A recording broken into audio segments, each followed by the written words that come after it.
A long table, crystal glasses, 80 people in evening clothes who have known each other their whole lives, and then a woman stands up. She doesn't shout, she doesn't cry. She simply rises from her chair at a dinner table that has belonged to her family for 3 generations, and the entire room goes silent because her silence is louder than anything she could say. Across the table, a man in a tailored suit reaches for her wrist. She looks at him. Let go, he does. At the far end of the room, an old woman in her chair watches everything. She doesn't move, she doesn't speak, not yet. And standing behind the woman who just spoke still, steady, hands at his sides, is a man who has no business being in this room. A mechanic. From a town no one here has ever visited. He isn't holding her. Isn't touching her at all. He's just there. Which, it turns out, is everything. The first thing that broke Darius Cole's system was a pair of white shoes, but that came later. Before the shoes, there was the system itself. And the system was everything. 6:15 alarm, 6:17 coffee, 6:40 Zoe's breakfast, 7:05 drop her at the before care door at Pinewood Elementary, 7:22 unlock the bay doors at Cole Auto, 7:23 start working. That was it. That was the whole shape of a day. He wasn't complaining. Complaining required wanting something different. And Darius had spent 4 years learning very carefully, very deliberately not to want things that weren't already in front of him. The shop was on Route 9, wedged between a laundromat that smelled like dryer sheets and something underneath the dryer sheets, and a cell phone repair place with a handwritten sign that had said back in 15 min since sometime in March. Cole Auto, red letters on a white background. Half the sea was peeling at the corner. He kept meaning to fix it. He never fixed it, which was maybe the most honest thing about him. He was good at fixing other people's things. Always had been. Engines, transmissions, brake lines that had no business holding together as long as they had. He could hear a problem before he saw it. A failing water pump had a pitch to it. A cracked manifold had a drag under idle that showed up before any gauge did. His father had called it listening with your hands. Darius had never found a better explanation. His own life he left alone. It worked. The shop paid the bills. Zoe ate dinner every night. She went to school with her hair done, because his sister Renee came by every morning and braided it while Darius made eggs. He didn't ask Renee to do that. She just showed up the week after Kira died and hadn't stopped showing up since. That was Renee. You didn't thank her for it. You just let her do it. Kira had been gone 4 years. He didn't say dead. He didn't say lost. He said gone, like she had somewhere to be. Like it was a choice she'd made and not a thing that had happened to her at 31 years old in a hospital room that smelled like antiseptic and recycled air. It didn't make sense. It never had. Nothing about the first year made sense. Zoe was 2 years old, with her mother's eyes and her mother's way of tilting her head when she was concentrating. And Darius had stood in the kitchen the morning after the funeral and made oatmeal because Zoe needed breakfast. Because if he stopped doing the next thing, he was going to stop doing everything. So he kept doing the next thing for 4 years. And it worked. It worked fine. He wasn't broken. He wasn't even sad exactly most of the time. He was just running the system. One thing following another. Day following day. Until the Wednesday in October when a pair of white shoes walked into his bay door and changed the order of everything. He was halfway under a 2004 Silverado with a cracked exhaust manifold. The radio was on.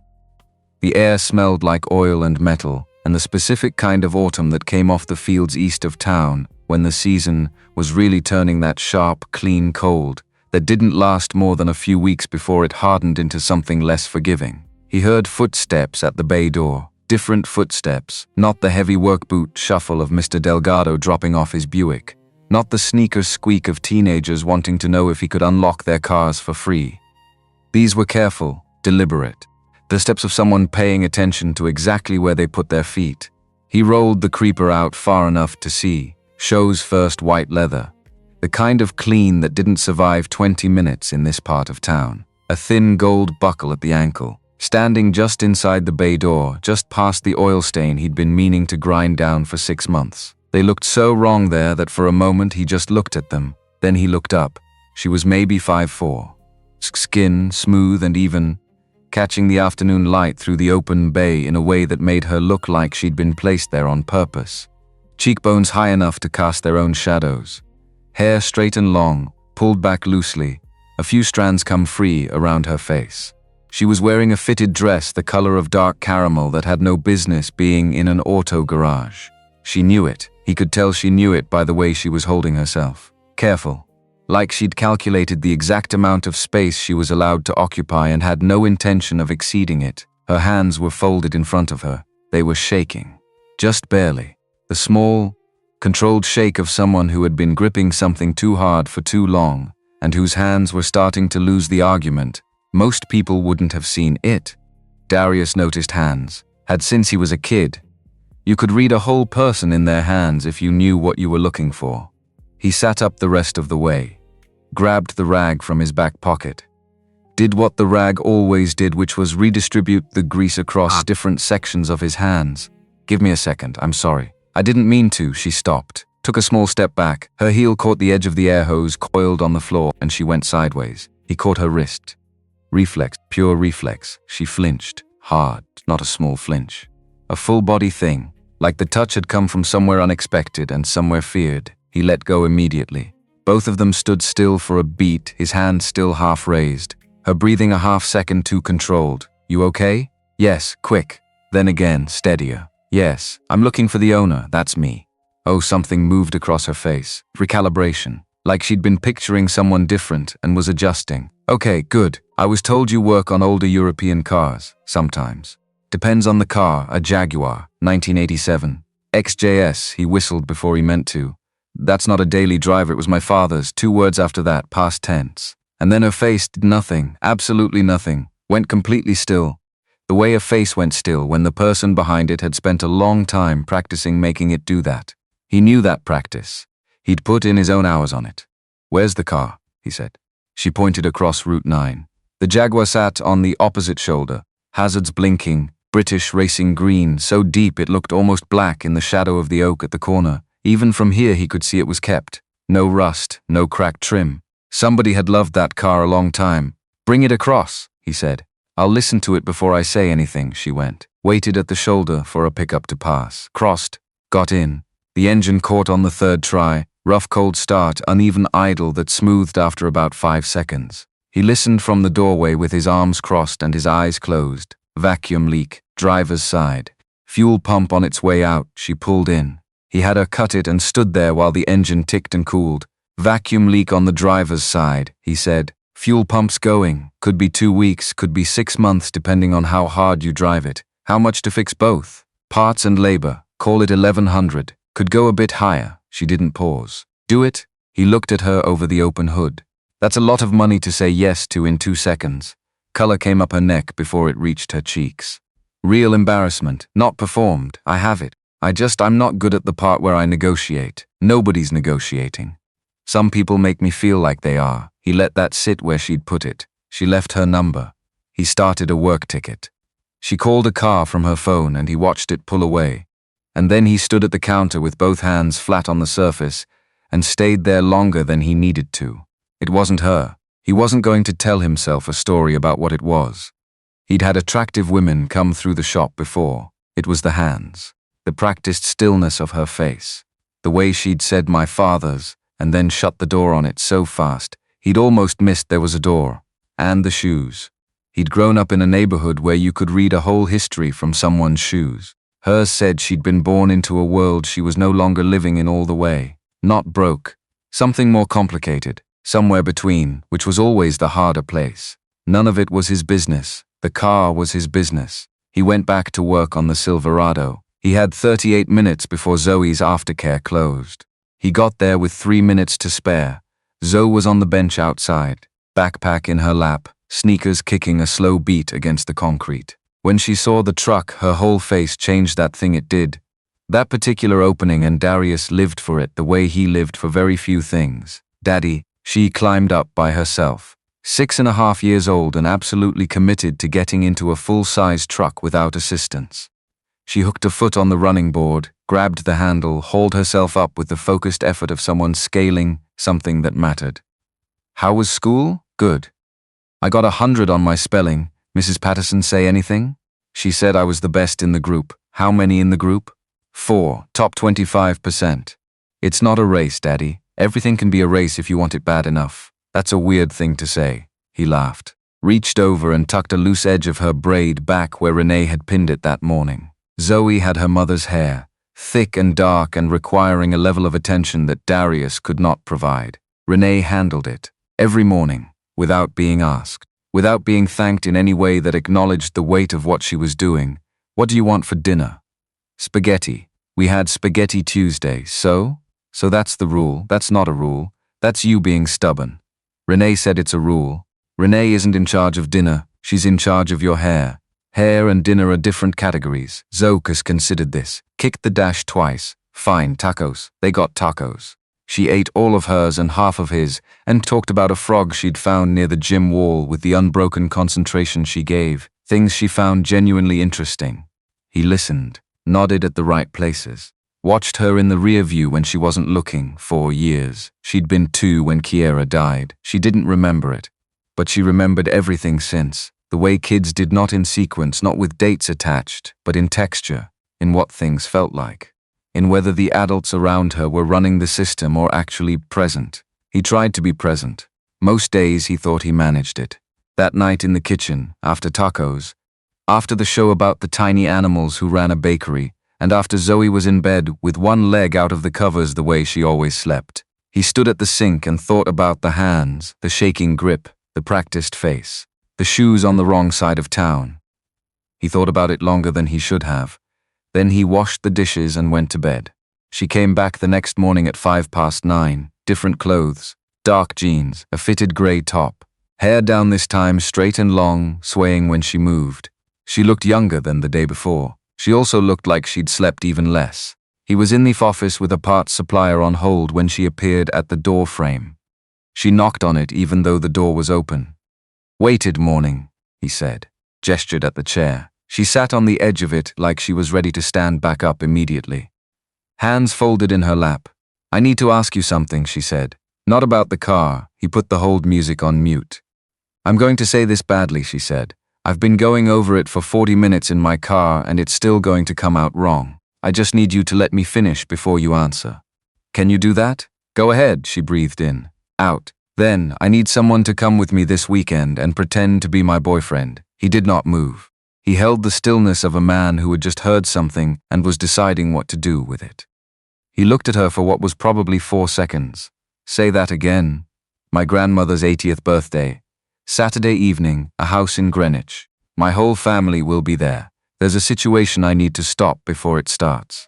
If I arrive alone, they seat me next to a man at dinner, and by Sunday morning his family is talking to press about a merger." She kept her voice even, like she'd rehearsed the even.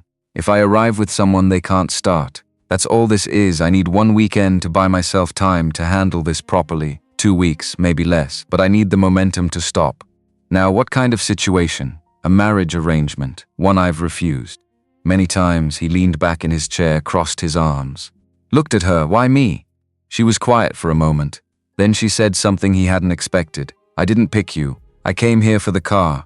But I'd been trying to figure out who I could ask, who I could trust, who had no connection to that world." She looked at her hands. "And then I saw you, in the parking lot on Elm Street, 8 days ago, with your daughter. You were helping her reach something in the cart, and you did it without making her feel small about it." She paused. "I sat in my car for a while after. You were watching me. I was trying to decide if I was brave enough to ask." He looked at her a moment longer. "I have a 6-year-old, he said. "I know, I can't leave her for a weekend." "Bring her," she said it quickly, then steadied her voice. "Please, actually, it makes it more believable. And the house is large. There are other children. I'm not—" Her hands went up briefly. "I'm not asking you to use her. I'm saying you don't have to leave her. She's not a prop, I know'd never." She stopped. Tried again. "She isn't, I just meant you don't have to choose." He sat with that outside. A truck rolled by on Route 9. The radio in the bay was playing something with a guitar. "How much?" he said. $2,000. For the weekend. Plus anything you need to buy. Clothes, gas, whatever." "No," she blinked. "I what? No to 2,000. I can go higher, no to the amount. Not the trip." She stared at him. "I don't understand. 500, he said. "For gas and a suit, Darius. That doesn't make any sense. I'm offering you. I know what you're offering." "Then why?" "Because I'm not a charity case." He said it without heat. "And I'm not a service. You want me to come with you because you think I'm a decent person. So let me be a decent person." 500. She looked at him like he was a problem she hadn't prepared for. 2,000, she said. 500. This is insane, probably. I'm trying to pay you more money, I noticed. She pressed her mouth together. 1,500. Final. 500. Also final. A long pause. The hold music had started playing something inappropriately cheerful. Fine, she said. Like the words surprised her on the way out. Good. He stood up. Now I need to call my sister. Go wait by your car, she stood. Reached for her bag. Then stopped. Darius? She caught herself. Looked at the floor briefly. The smallest flinch of someone who'd used the wrong word. Not his name, a different name. A name she'd apparently been practicing this conversation with in her head, with a different person in the chair. She looked back up. I'm sorry, She stopped again. He let her have a moment. Go wait by your car, he said. Not unkind, just giving her a direction when she needed one. She nodded. Walked out through the bay without another word. He watched her cross the lot. She moved with the careful precision of someone recalibrating.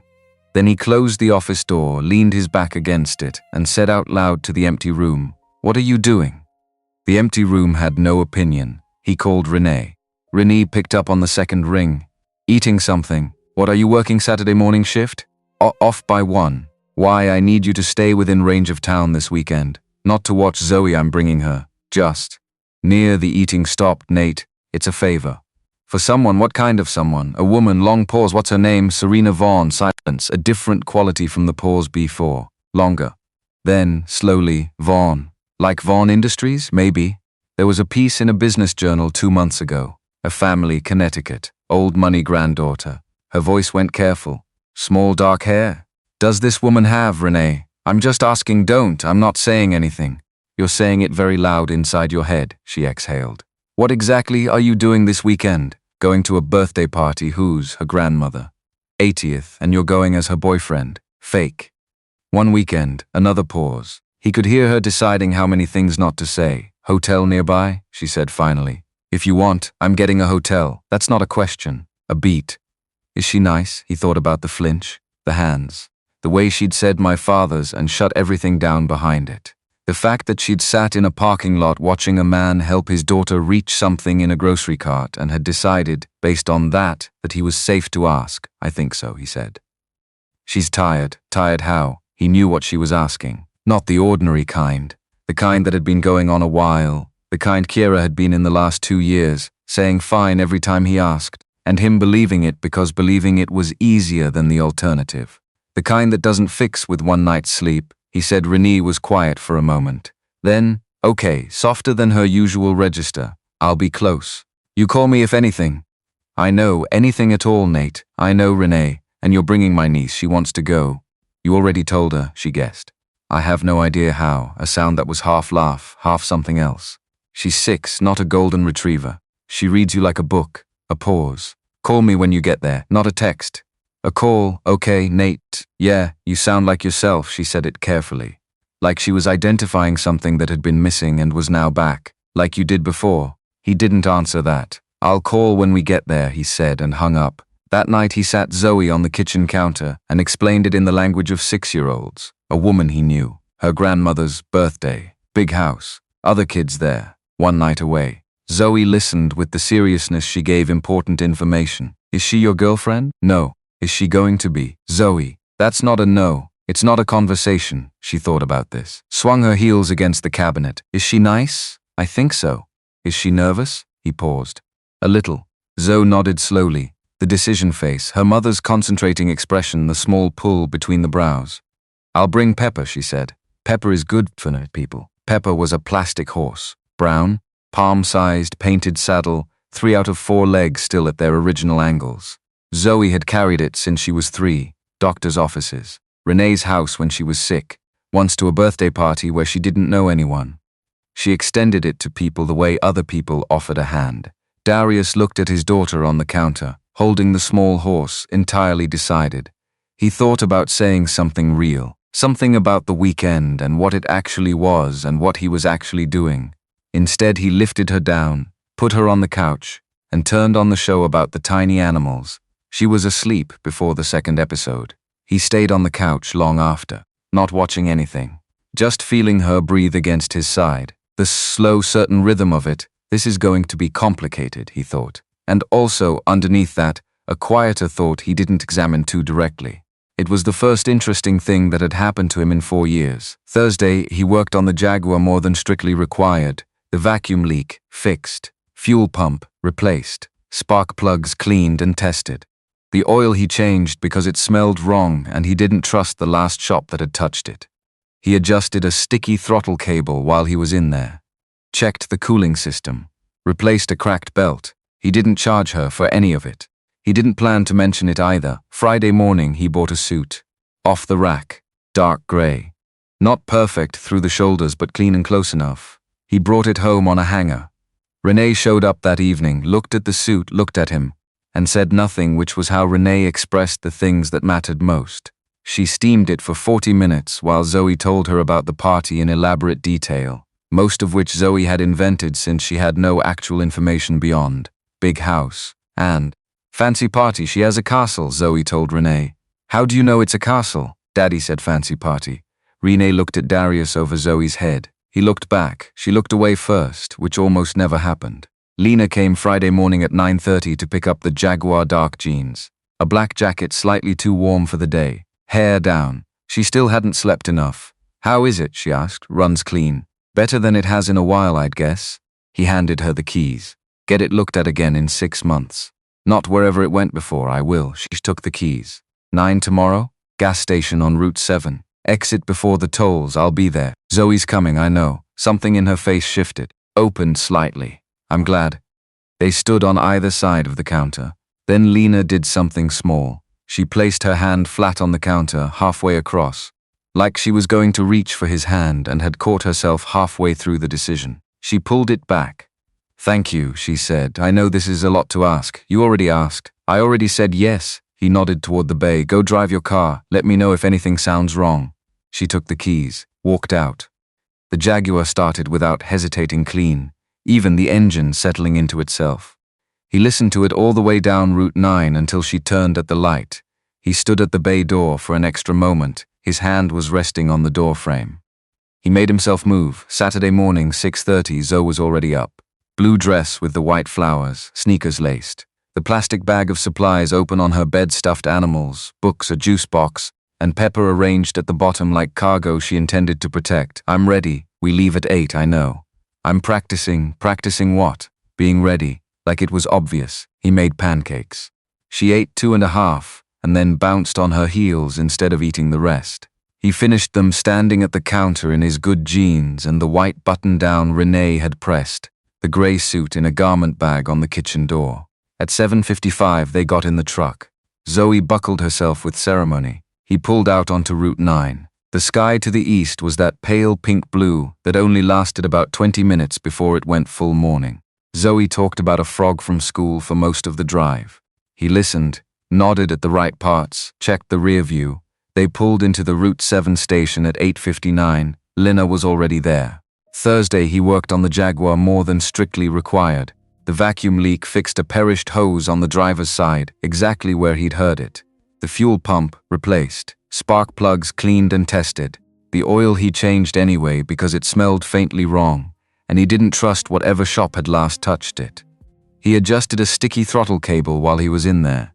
Checked the cooling system. Replaced a cracked belt. He didn't charge her for any of it. He didn't plan to tell her either. Friday morning he bought a suit, off the rack at a department store 20 minutes from the shop. Dark grey, not perfect through the shoulders but clean and close enough. He brought it home on a hanger.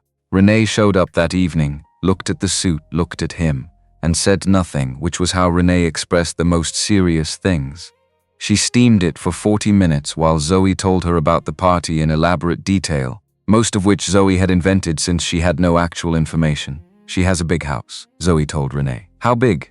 Castle big, I think. Daddy said fancy party. Renee looked at Darius over Zoe's head. He looked back. She looked away first, which almost never happened. Lena came Friday morning at 9:30 to pick up the Jaguar.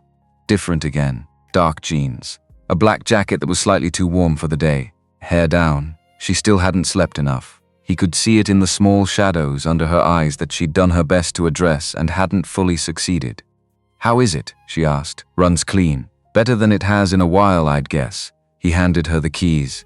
Get it looked at again in 6 months. Not wherever it went before. Here or somewhere that actually knows these someone's been doing the minimum on it for too long. I will. She took the keys.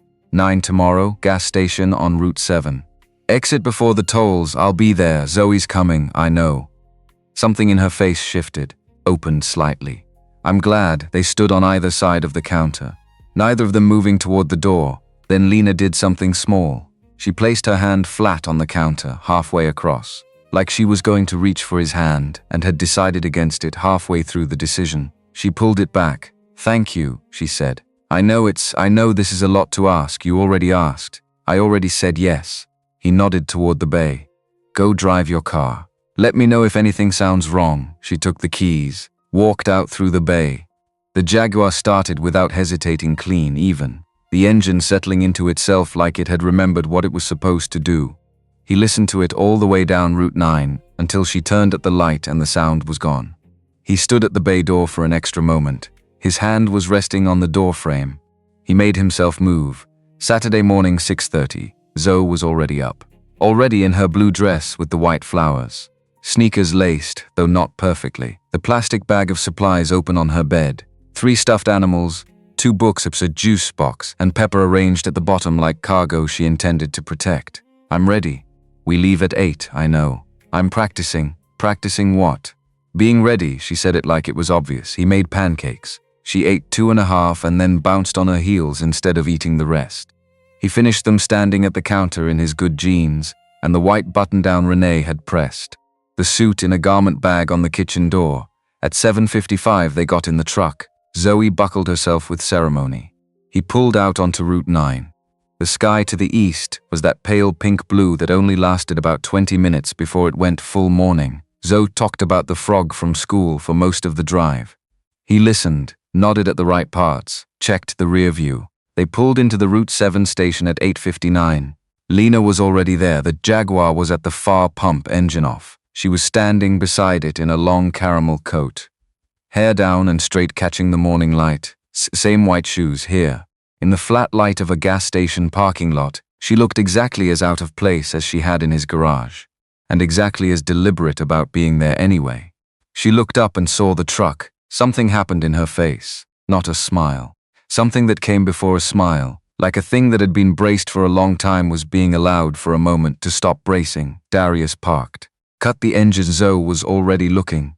That's her? That's her. She looks tired, Daddy. I know. Really tired, I know. Bean? Did she sleep? Probably not much. Zoe was quiet for a moment. Then, I'm going to be extra nice today. Like company nice, that's the plan. He opened his door. Zoe had her buckle off before he'd gotten both feet on the ground. Lena came across the lot before he'd fully stood up. Not rushing, but moving with intention, she stopped about 3 feet away, hands in her coat pockets, eyes going from Darius to Zoe, and staying on Zoe. Whatever had been bracing in her face went somewhere else entirely. She crouched down. Right there on the asphalt. Didn't do the voice, that high-pitched sing-song that adults defaulted to with children, the one that made kids feel talked at instead of talked to. She just crouched and looked at Zoe, like Zoe was a person who deserved to be looked at directly. You must be Zoe. Yes. Zoe looked back with complete seriousness. You're Serena. I know because Daddy described you. What did he say? He said you were tired. Lena looked up at Darius. He was very interested in a seam in the asphalt near his left boot. He was right, Lena said.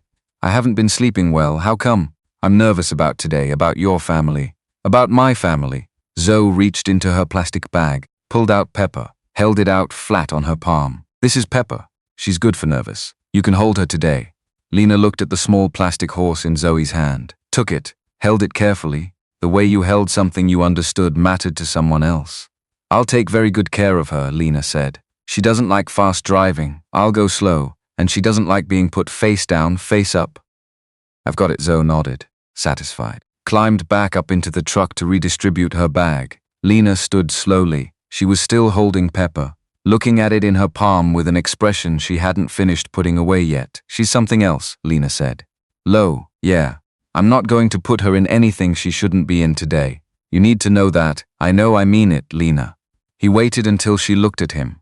I know. She held his gaze for a beat longer than necessary. Then she nodded, turned toward the Jaguar.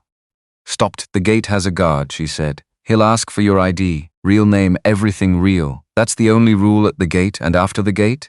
After the gate, something moved at the corner of her mouth. Almost reached a smile. The driveway is long. Don't let it throw you. She got in the Jaguar. He got in the truck. Zoe from the passenger seat. She smells like oranges. Okay, and clean laundry. All right, Daddy. Yeah, I like her. He put the truck in drive. Followed the green Jaguar east toward the tolls. The sky had gone full blue by now, and the pink was gone, and it was just a regular October Saturday, which felt completely wrong for what was happening. Zoe fell asleep 20 minutes in, head against the seatbelt, mouth slightly open. He drove, kept the Jaguar in sight, watched the road change as they moved further from home, farms going to woods, woods going to something older, the stone walls straightening and the houses growing quiet and deep-set the way houses did when they'd been added to instead of replaced. He thought about what Renee had said on the phone. You sound like yourself. He hadn't known what to say to that, so he hadn't said anything.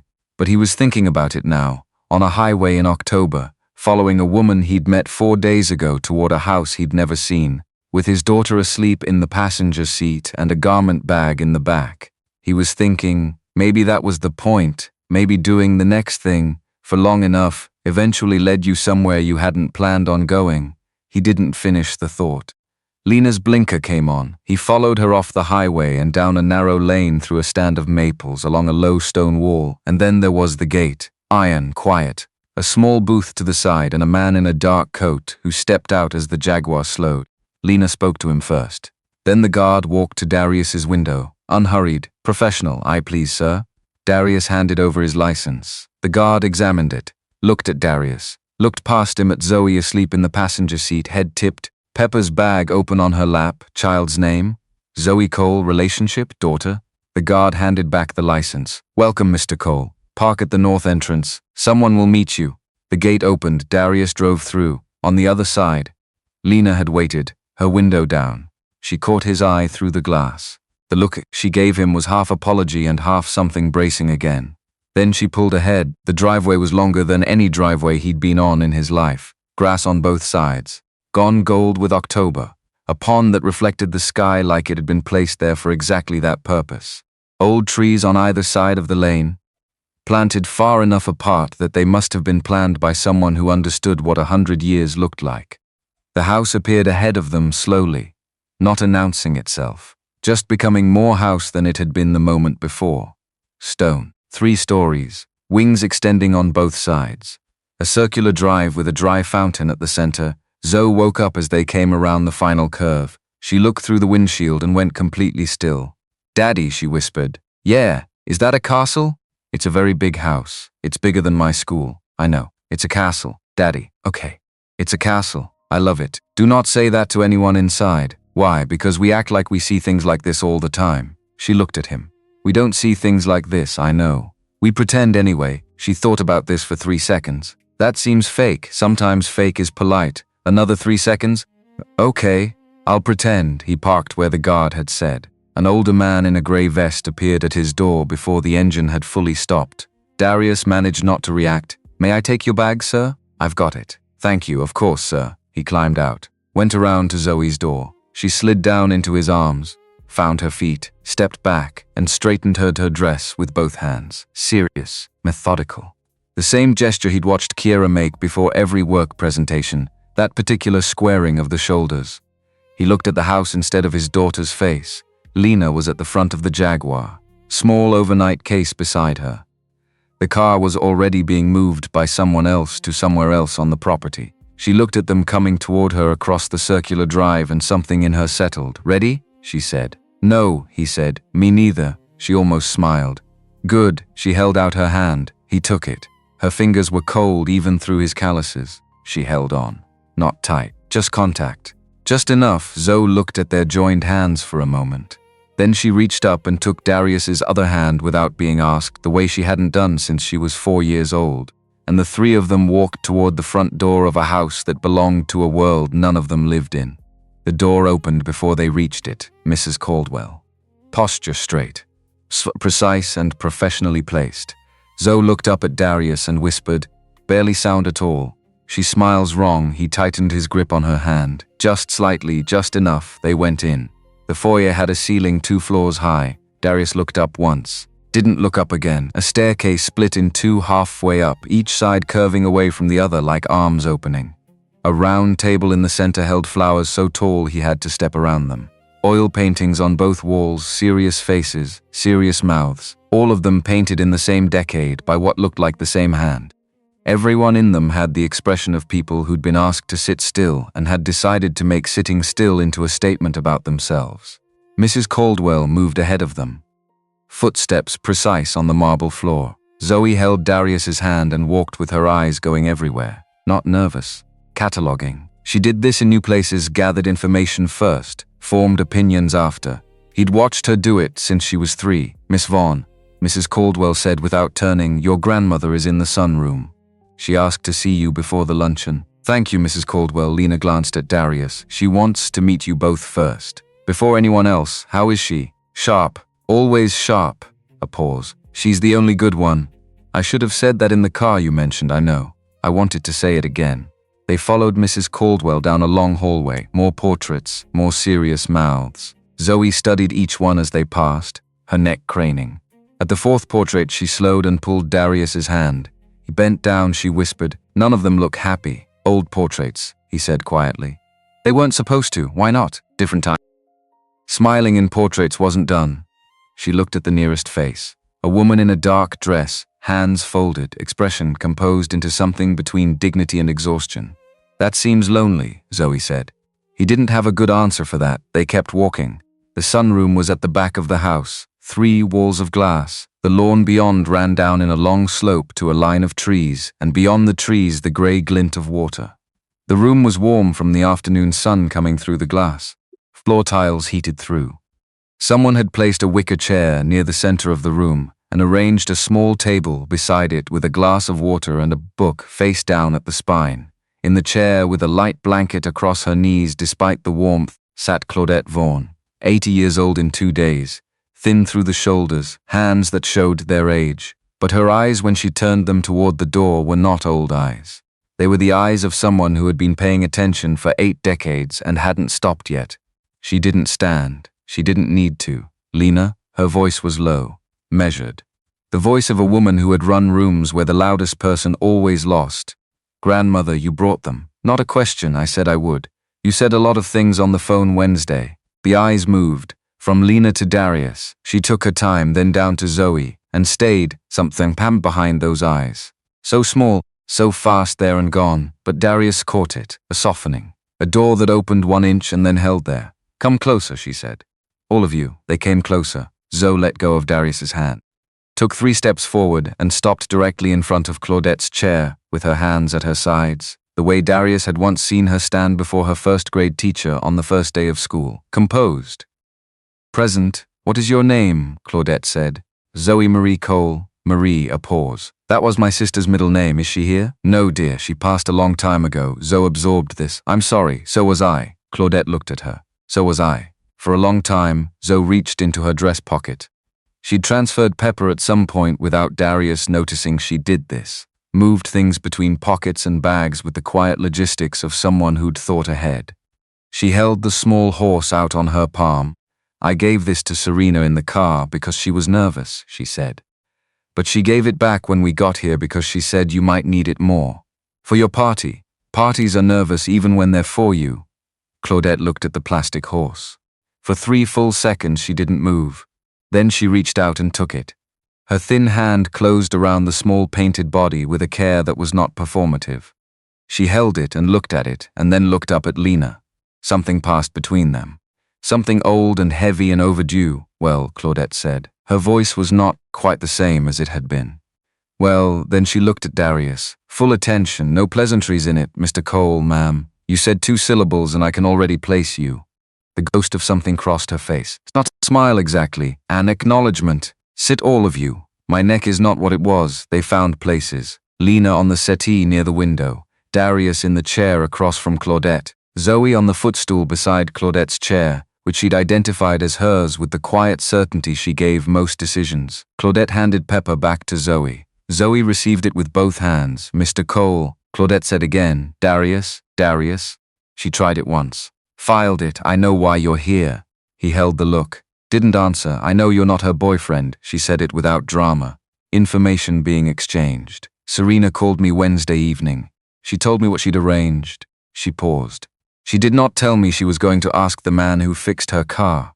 That part I found on my own. Grandmother Lena started. I'm not angry. Claudette didn't look away from Darius. I want you to understand that. I'm not angry and I'm not going to make this difficult for you. What I am is, she chose the word relieved, Darius said. This is the first time in 12 years that my granddaughter has walked towards something instead of away from it. She let that sit. She chose you. Not because her family presented you. Not because a business arrangement required it. She chose you on a street corner in a grocery store parking lot because of how you handed your daughter something off a shelf. A pause. So, I want you here, whatever the nature of your arrangement. I want you in this house this weekend. Yes, ma'am, he said. Don't ma'am me. Not today. Her eyes moved to Zoe, who was listening to all of this with the expression she used for things she understood were important even if she didn't have all the words yet. Child, yes, come back and see me in the spring. Specifically you. Zoe thought about this seriously. Can I bring Pepper? I insist on it. Zoe nodded, decided. Okay. Claudette looked at Lena one more time. Something transferred in the look, something that wasn't words. Then she settled back in her chair. Now go, she said. I need 10 minutes to be an old woman alone before I have to be a matriarch again. Send Mrs. Caldwell on your way out. They went. In the hallway, Zoe walked between them. After a moment, she said, quietly, I like her, Lena said, just as quietly. She liked you first. Back in the East Suite after the luncheon, Zoe changed out of the dress and into the clothes she called comfortable leggings and a shirt with a dog on it. She climbed onto the four-poster, arranged her stuffed animals in the semicircle facing outward that she called a guard formation, and began what she called reading. Lena sat in the chair by the window. Darius stood. He always stood when he was thinking. The file, he said. Where is it? Most of it on a drive in my bag. She didn't look away from the window. Some in a draft email I've never sent. Some with a lawyer in Boston. What does the lawyer have? A sealed envelope. Instructions to open it if I miss a check-in call on a specific date each month, she paused. It's been going on since May, he processed this. 6 months. Yes, alone. She didn't answer. Which was the answer? He looked at the window. At the lawn going gold in the October light. At the dry fountain in the circular drive below. Someone was setting up chairs out there, white chairs, white draped tables, the infrastructure of an occasion that had been planned for months. When did you drive to Alabama? He said. April, before you started the file. The night I got back, I started the file. What made you go? A pause. Tobias let something slip in February. A budget meeting I wasn't supposed to hear. He didn't know I was in the hall. She looked at her hands. I drove up in April because I needed to see it before I decided anything. So I couldn't tell myself I'd imagined it. And you hadn't. I hadn't. He turned from the window, sat on the edge of the bed, near the foot, far enough from Zoe that they could talk low without pulling her into it. Right, he said. Walk me through what you're planning. She looked at him, really looked the way she'd done in his office, calculating whether to trust the answer she'd get. At the party, she said, Tobias is going to find a moment. He'll make it look informal. He'll say something about the families and the future in front of witnesses. It won't be an announcement exactly, it'll be structured so that the next morning it reads like one. So you need to move first. Before he gets to that moment, yes. I'm going to tell Tobias and Gloria directly privately, just the three of us, that I have the file. That it goes to 3 specific regulatory contacts if the announcement happens. That the risk isn't worth it. Her voice was steady. They'll have to calculate. If they believe me, they back down. If they don't, then you use it, then I use it. And your grandmother, Lena, was quiet for a moment. Then I use it and I deal with what comes after. He nodded. When do you do the private conversation? Before dinner? There's a gap between the end of the reception and when people sit. 15 minutes, maybe 20. I'll find Tobias first and then Gloria. I won't be there. No, you want me to be or not? Not. She was clear on this. It has to be me alone. If you're there, Tobias reads it as I needed backup. That changes the calculation. And if something goes wrong in that 15 minutes, then I'll squeeze your hand 3 times at the table. He thought about it. Okay, you trust that? I trust you to know what you're doing, he paused. I also trust that if it goes sideways, you'll tell me. She looked at him for a moment. Something moved through her face.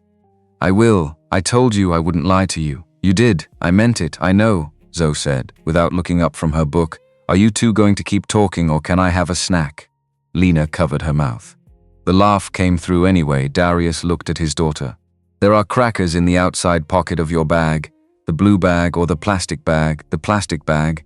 She put the book down with the care of someone who had definitely been reading it and not listening to every word. Reached for the bag. Then stopped. Daddy, yeah. Can I have Pepper back?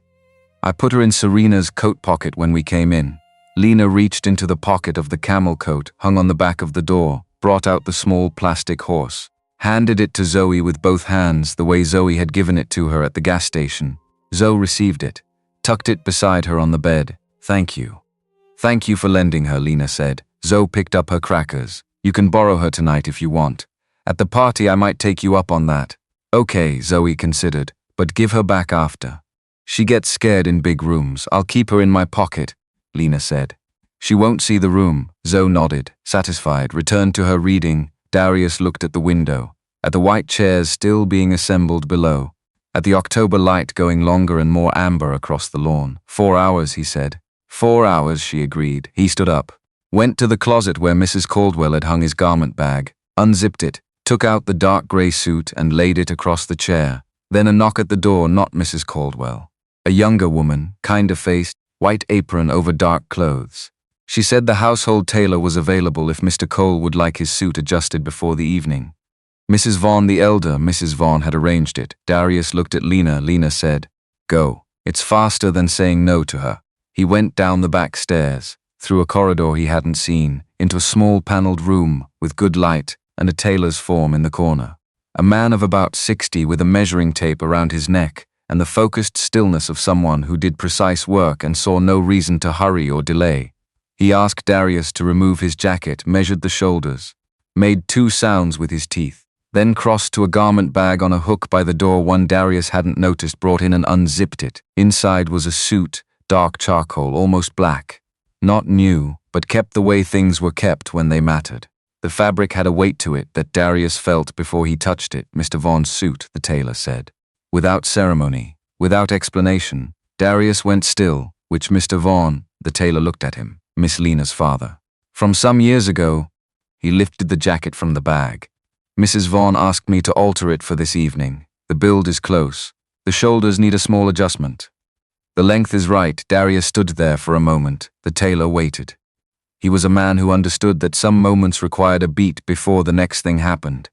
Try it on, please, sir. Darius tried it on. It fit him almost everywhere. The tailor pinched the waist slightly, marked the inside of the left sleeve, chalked a line at the hem. The whole thing took 18 minutes. The tailor worked without talking and Darius let him. When it was done, Darius stood in front of the long mirror in the corner. He looked at himself, the suit, the fit of it. A man he'd never met who had died on a highway in November and whose daughter had walked into a garage in October and whose mother had sent this downstairs without explaining why. The younger woman was waiting in the hallway when he came out. Mrs. Vaughn asked me to pass along a message, sir. Okay, she said, quote, tell him it means nothing. It's only cloth, but I would rather see it worn tonight than hanging in a closet. He stood in the hallway for a moment after she left. Then he went back upstairs. Lena was on the bed beside Zoe, helping her with the ribbon. Zoe had decided it needed retying. Lena was following instructions with the patience of someone who understood this was important work. Darius came through the door. Lena looked up. She went completely still. Her eyes moved from his face to the suit, back to his face. Something opened in her expression fully before she caught it. That's, she stopped. Your grandmother sent it. A beat. That's my father's suit, I know. She stood from the bed slowly, crossed the room, stopped in front of him. She looked at the suit the way you looked at something that held more than its visible shape. Then she reached up and straightened his collar. A small adjustment, one that didn't need making. Her hand stayed there 1 beat longer than the task required. She said it means nothing, he said. That's what she says when she means everything. She dropped her hand, stepped back. Her voice was steady and her eyes were doing the thing they did when she was holding something in place by effort. She gave you my father's suit. Yes, because she wanted everyone in that room to see what she thought of you before you walked in. He didn't say anything. She doesn't make gestures, Lena said. Quietly, she makes statements. She looked at the suit one more time. That was a statement, Lena. Yeah, are you okay? She breathed in. Out. I will be. She picked up her wrap from the chair. Let's go, Zoe, from the bed. Does the ribbon look right? Lena turned. It looks exactly right.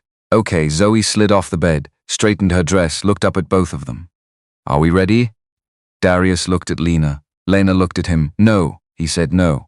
She agreed. Then let's go, Zoe said, and walked to the door. The ballroom was not a room trying to be a ballroom. It simply was one. Had been one for long enough that it had stopped performing the fact. Old wood floors burnished deep amber. Cream walls with molding recently repainted. A small orchestra on a low platform at the far end, already playing something that moved under conversation rather than over it.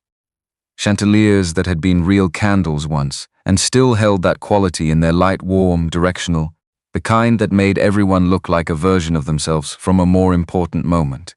80 people, maybe more.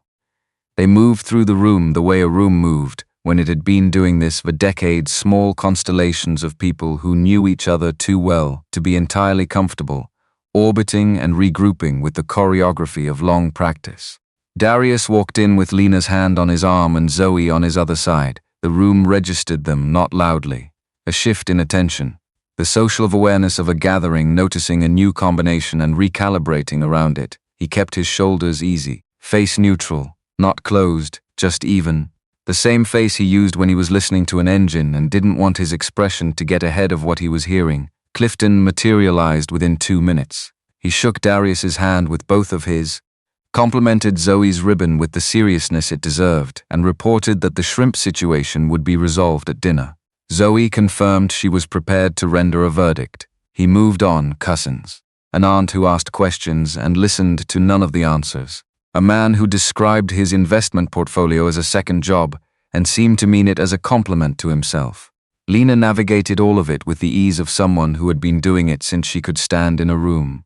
Her hand stayed on his arm, light, constant, and then he felt the room change. A shift in pressure before a shift in the air. He looked toward the entrance, Devon Holt black tuxedo, fitted to this specific body for this specific occasion. Silver at the temples, the jaw. 3 seconds in the doorway, long enough to be seen, short enough to seem unintentional. His eyes found Lena. He walked toward them. Lena's hand tightened on Darius's arm by 1 degree, then released deliberately back to what it had been. Serena, he said her name first. Always her name first. Devon, you look, he stopped himself. Smiled instead.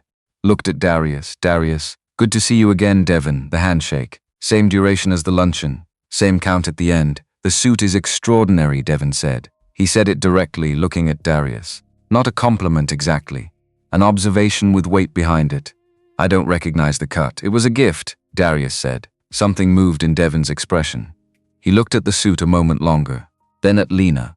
Something passed between them that Darius caught the edge of recognition, on Devon's part, of something he hadn't anticipated. He looked at Zoe. Zoe. A pleasure to see you again. Zoe looked at him. You're still doing that thing with your eyes. Devon paused. What thing? When you look at Serena, they go small. She held the look entirely unintimidated, like you're calculating something, a beat of silence. Devon looked at Darius, a different look from any he'd given before, something that acknowledged, against its will, that the 6-year-old beside this man had just seen through him. Enjoy the evening, Devon said. He said it to Darius specifically, nodded once to Lena, moved away. When he was far enough, Zoe said quietly, I still don't like him, I know, Darius said. Let the grown-ups handle it from here, Bean, okay? She looked at him sideways. But I was right. You were right?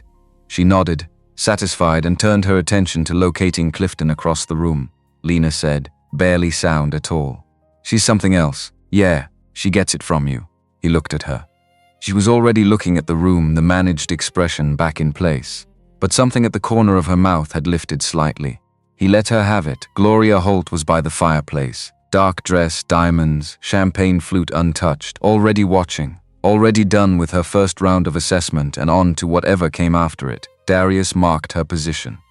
Moved his attention elsewhere so she wouldn't catch him marking it. Tobias was near the orchestra, relaxed in posture. The posture of a man who believed he knew how the evening was going to go. Darius thought, he doesn't know what she has, or he doesn't believe she'll use it. Both were problems, different kinds. The orchestra shifted registers. Something older and more formal moving up through the room. Tobias stepped away from his conversation and moved toward the center. The air changed. Darius moved closer to Lena by half a step. She felt it, pressed her hand once against his arm, then released Riidi. Tobias made the announcement from the center of the room, not from a podium, just from the center, with the room's attention gathered around him. Family tradition. The eldest grandchild opened the formal dancing. The orchestra would play the Vaughn waltz, same piece, same occasion, every year. His eyes moved across the room to where Devin was standing. Devin looked back. The look of two people who had already discussed what was supposed to happen next. Lena's hand pressed against Darius's arm. He said low, "I'll do it." She turned to look at him. "I'll dance with you," he said. "Unless you want to tell me not to." She looked at him for one moment. "You don't know the waltz. No, you really don't know it. No, Darius. These people have done this dance since I know.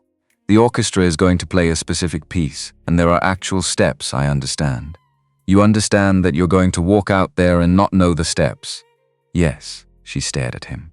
"Why? Because you're not here to pass their test." He held her eyes. "You're here because it's your grandmother's birthday. Let them watch you be bad at their waltz." She took a breath. Something behind her eyes shifted. Landed somewhere she hadn't started. "Okay," she said. He took her hand. Passed Zoe off to Claudette, a look, a nod, and Claudette received Zoe with the ease of someone who had been expecting exactly this. And then they were in the center of the room and the piece began. He put one hand at her waist, took her other hand in his, and he moved, his own rhythm. Not the waltz, just steady, simple, a slow rocking step that had nothing to do with the formal choreography and everything to do with keeping them moving and keeping them together. For the first 15 seconds they were completely wrong. Wrong tempo, wrong foot pattern. He nearly stepped on her left foot at the turn. She compensated, which threw her shoulder into his chest. He adjusted. She adjusted with him. From the edge of the floor, a small sound. The kind of cough that carried an opinion. Darius kept moving, and then Lena stopped to find the right steps. She matched him instead, found the rhythm he'd made and settled into it, and the two of them off the music, wrong by every formal standard, found something that worked. "We are going to be the worst dancers in the history of this room," she said. "Low, probably. Everyone is watching. Let them. They're judging. They were always going to." He looked at her face. "Not at the room. You're not here to make them comfortable. You're here because you chose to be. That's different." She was quiet for a moment. "Moving with him, I don't know when I last did something just because I chose to," she said. "You're doing it now." She looked at him. Something in her face opened fully, without management, and then she laughed. Short and real and surprised by itself, the kind of laugh that got away from her before she could decide whether to let it. Halfway through the piece he felt the specific eyes he'd been expecting. From the edge of the floor, he didn't look. He kept his eyes on Lena's face. Let her see that he was watching her and not the man by the window, because that was the job, her face. The piece ended, polite applause. The restrained kind that had opinions embedded in it. Lena didn't let go of his hand immediately, one extra beat. Standing there on the floor with her hand in his, eyes on his, something moving through them that she hadn't named yet. Then she came back to the room, released his hand, stepped off the floor. Devin was waiting at the edge. He hadn't crossed the room. He'd positioned himself so the situation brought them to him. Darius noticed that Serena. He held out his hand, formal, the social machinery of it already in motion. The second dance by tradition goes to the eldest family friend. "I believe that's me. You're not family, Devin." Closest thing. Still pleasant. One dance. A reasonable request. Lena looked at Darius. Her eyes said, "I can handle this. Let me." He stepped back. She took Devin's hand. They walked to the floor. The orchestra began again, something slower, more formal. Devin put his hand at her waist. The placement said something. Not rough. Certain. The certainty of a man who had decided before he walked across the room. Darius went to Claudette, sat on the low ottoman beside her chair. Not because he wanted to sit. Because if he kept standing at the edge of that floor, he was going to cross it, and that wasn't his call. Claudette said without looking at him. "Breathe. Yes, ma'am. She knows what she's doing. Yes, ma'am." A pause. "Do you?" He looked at her. She was watching the floor, the sharp eyes tracking something he could only partially see from here. "No, ma'am," he said. "Good." She adjusted the blanket across her knees. Men who are certain about what they're doing are usually the problem. On the floor, Devin was talking. Lena's face stayed arranged, but Darius could see her jaw from here, the line of it, and her grip on Devin's shoulder white at the knuckles. Devin said something. Her feet stopped for 2 beats. He pulled her back into the rhythm. The hand at her waist tightened. Darius's hands closed on his knees. Easy, said Claudette. Still not looking at him, he breathed. Looked at Claudette's hands instead, thin, ringed, resting in her lap. The hands of someone who had run a company for 40 years and was watching her family rearrange itself around a decision she'd made too late. Zoe was beside Claudette, pressed against the old woman's arm with Pepper in her lap, watching the floor with the concentrated attention she gave things she was trying to understand. The piece ended. Lena stepped back from Devin the moment the last note fell. Clean. Immediate. Devin held her hand 1 beat too long, released it slowly. A small bow theatrical enough to register, controlled enough to look gracious. He walked her off the floor, directly to Darius, directly to Claudette, stopping in front of all of them. Congratulations, Darius, warm voice, easy delivery. Not many men would have attempted that dance. It's a dance, Darius said. It's a statement. Everything in a room like this is a statement. A pause. I say this without malice. I think you understand what this room is. And I think Devin, Lena's voice, even, final, he looked at her. We're done with this part of the evening, she said. A beat. His jaw moved once. The smile held. Of course, he looked at Claudette. Happy birthday, Mrs. Vaughn. It isn't my birthday until Sunday, Claudette said. An early acknowledgement then. Go away, Devin, he went. Zoe watched him cross the room. Then she looked at Darius. His eyes went small again when you talked back. Claudette made a sound, not quite a laugh. Something drier and older, child, she said to Zoe. You are going to be formidable. What's formidable? Someone people underestimate until they stop underestimating them. Zoe considered this. Is that good? It's very good, Claudette said. It's also a great deal of work. She looked up at Lena. Something transferred in the look. Then she looked at the room, at Tobias near the orchestra, at Gloria by the fireplace, and her eyes changed. A door closing. One she'd been leaving open for a long time. The dinner, she said quietly. Use it, I know, Lena said. Whatever you have, use it before he takes the floor. I know, grandmother. Claudette right over and put her hand briefly on Lena's wrist. 1 second, 2, then withdrew it. Good, she said. Now someone find me Clifton. I want to sit with someone who doesn't have an agenda.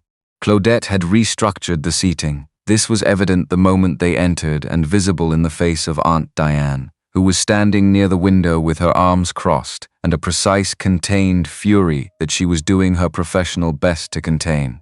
She was losing the containment battle. Lena was at Claudette's left, Darius at her right, Zoe beside Darius. Tobias was 3 seats down.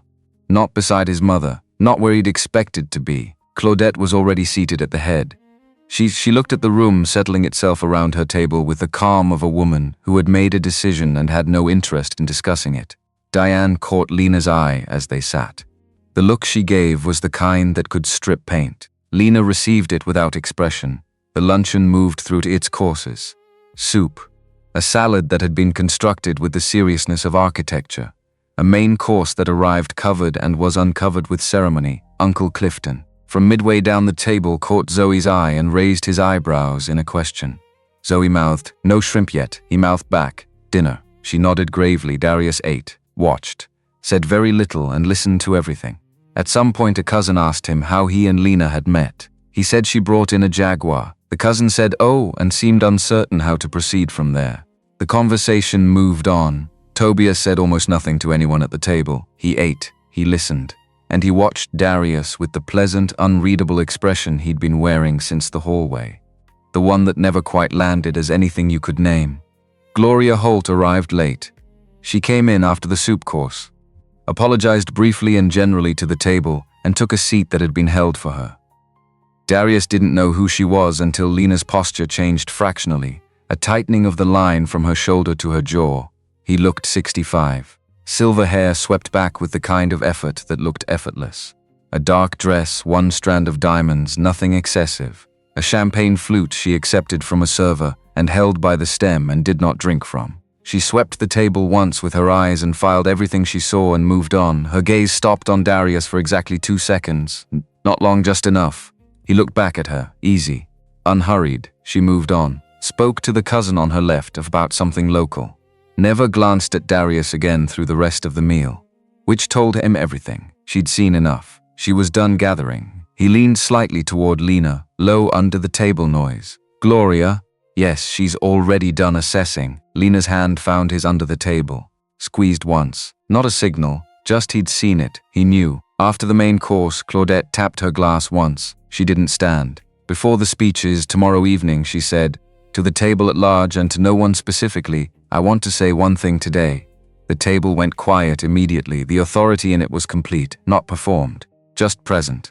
Family is not the thing you are born into. It is the thing you choose to tend. She looked around the table. Slowly, look at who is here. Tend it well? She lifted her glass.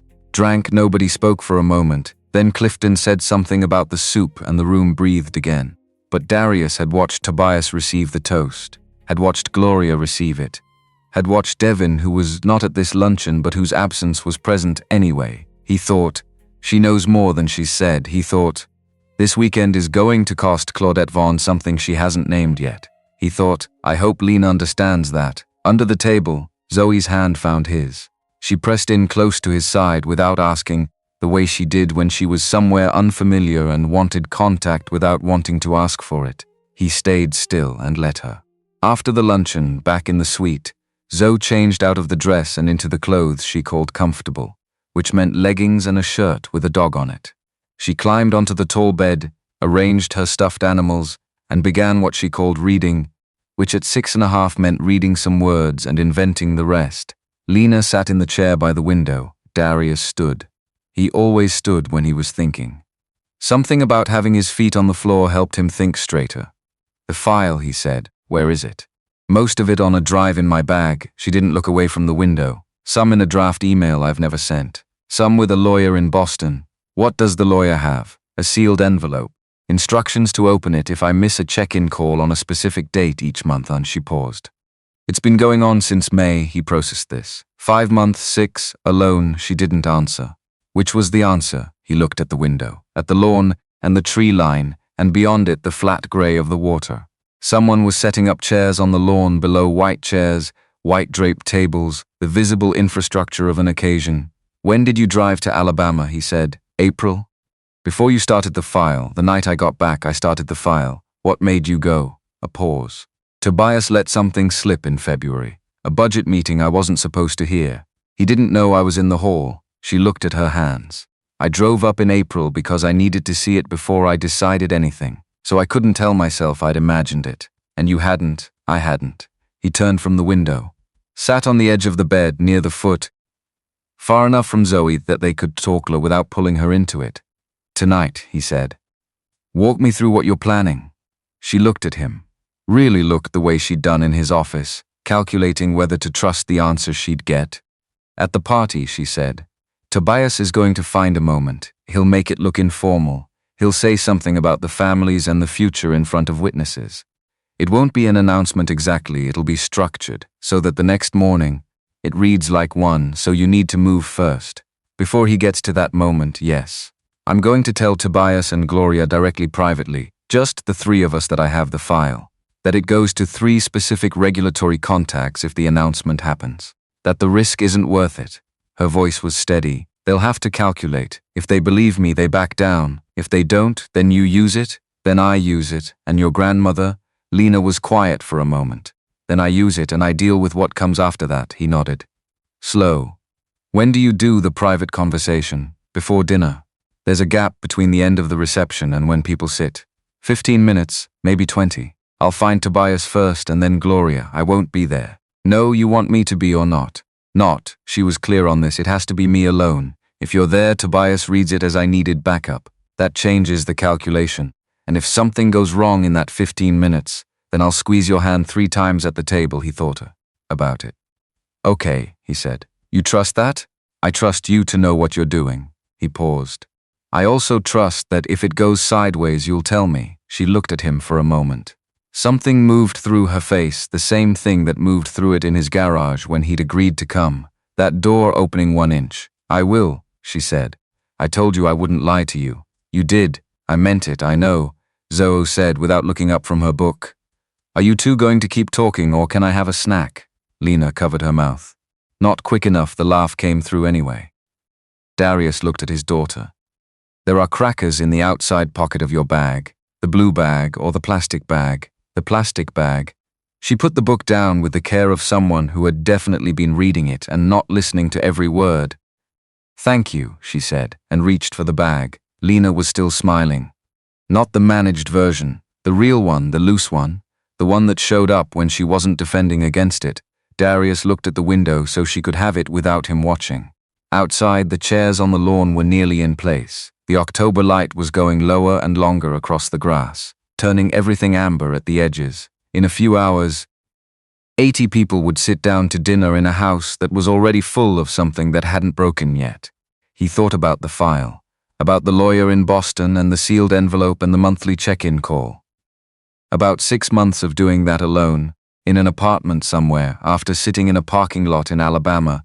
He thought about Zoe, 2 years old, and the oatmeal the morning after. He thought, I know what it is to run on a system when the system is all you have left. He thought, I know exactly what that costs. The October light shifted. A cloud moved somewhere above the house. He stood up, went to the closet where Mrs. Caldwell had hung the garment bag, unzipped it, took out the dark grey suit and laid it across the chair. It wasn't right through the shoulders. It would do. 4 hours, he said. Lena looked at the suit, then at him. 4 hours, she agreed. Zoe was eating crackers and had opened her book again. The stuffed animals were arranged around her in a semicircle facing outward, apparently posted as sentinels. He looked at his daughter, at the room, at the suit on the chair, at Lena. Watching him from the window with the afternoon light behind her and the party beginning to assemble itself on the lawn below. 4 hours. He sat back down and waited.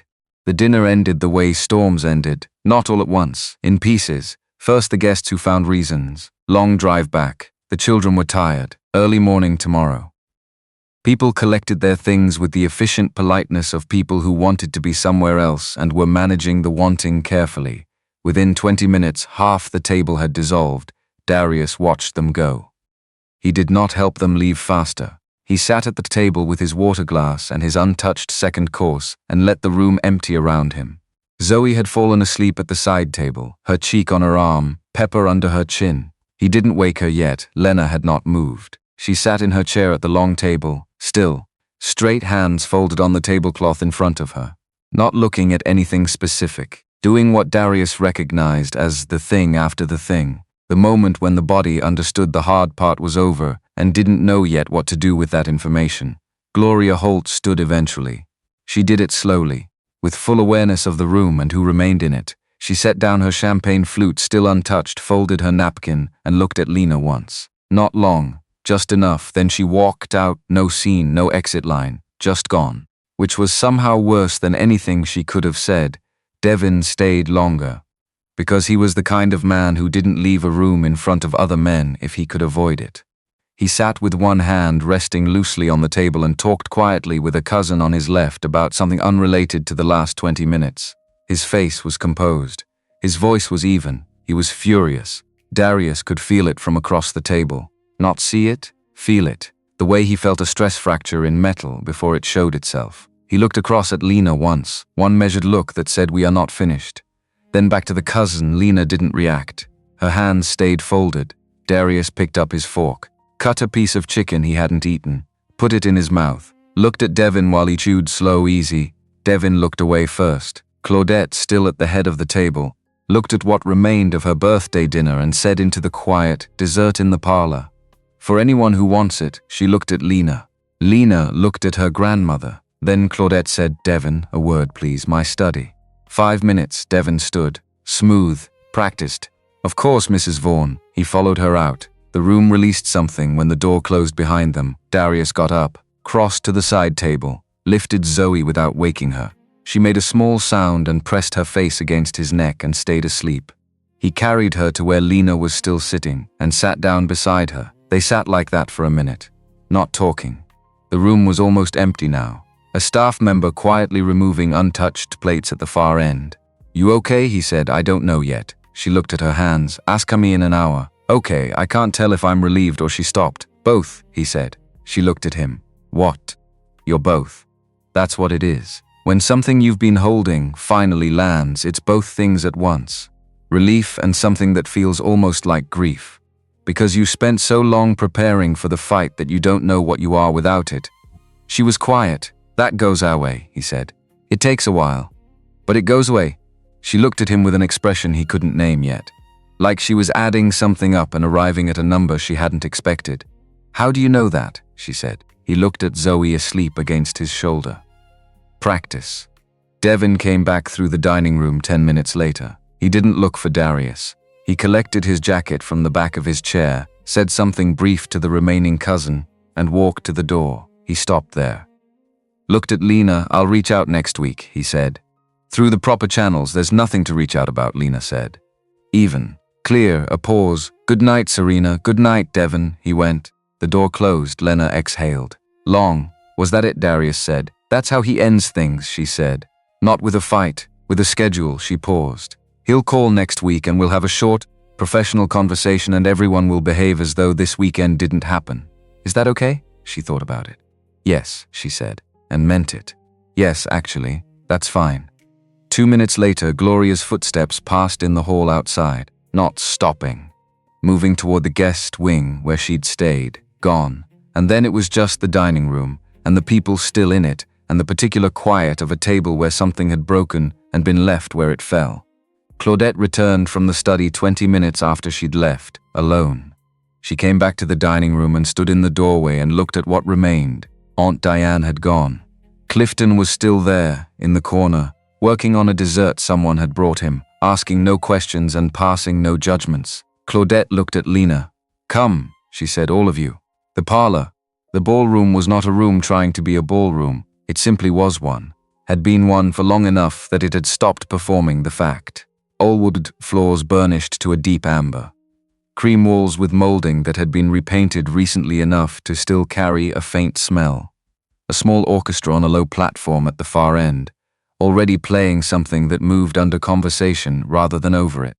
Chandeliers that had been real candles once and still held that quality in their light, warm, directional. The kind of light that made everyone look like a version of themselves from a more important moment. 80 people, maybe more. They moved through the room the way a room moved when it had been doing this for decades, the small constellations of people who knew each other too well to be entirely comfortable, orbiting and regrouping with the choreography of long practice. Darius walked in with Lena's hand on his arm and Zoe on his other side. The room registered them, not loudly.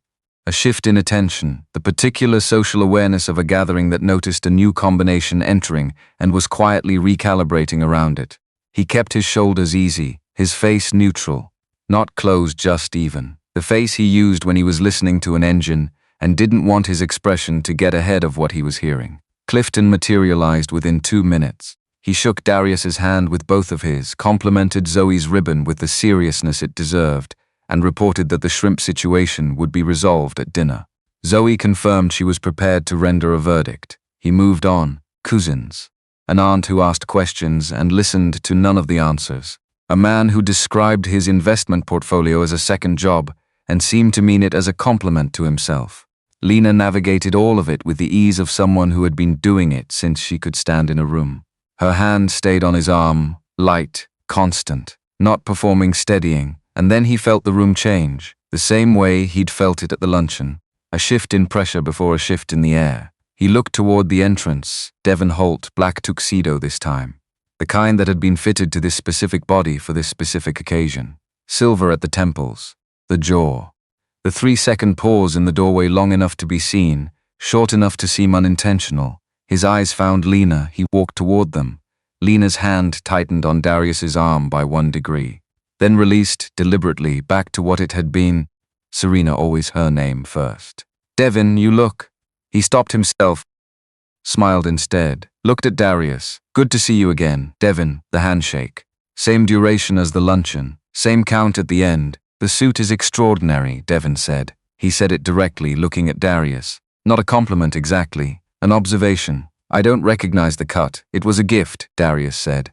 Something moved in Devin's expression. He looked at the suit a moment longer, then at Lena. Something passed between them that Darius caught the edge of recognition, on Devin's part, of something he hadn't expected. He looked at Zoe. Zoe, a pleasure to see you again. Zoe looked at him. You're still doing that thing with your eyes. Devin paused. What thing? When you look at Serena, they go small. She held the look, entirely unintimidated. Like you're calculating, a beat of silence. Devon looked at Darius.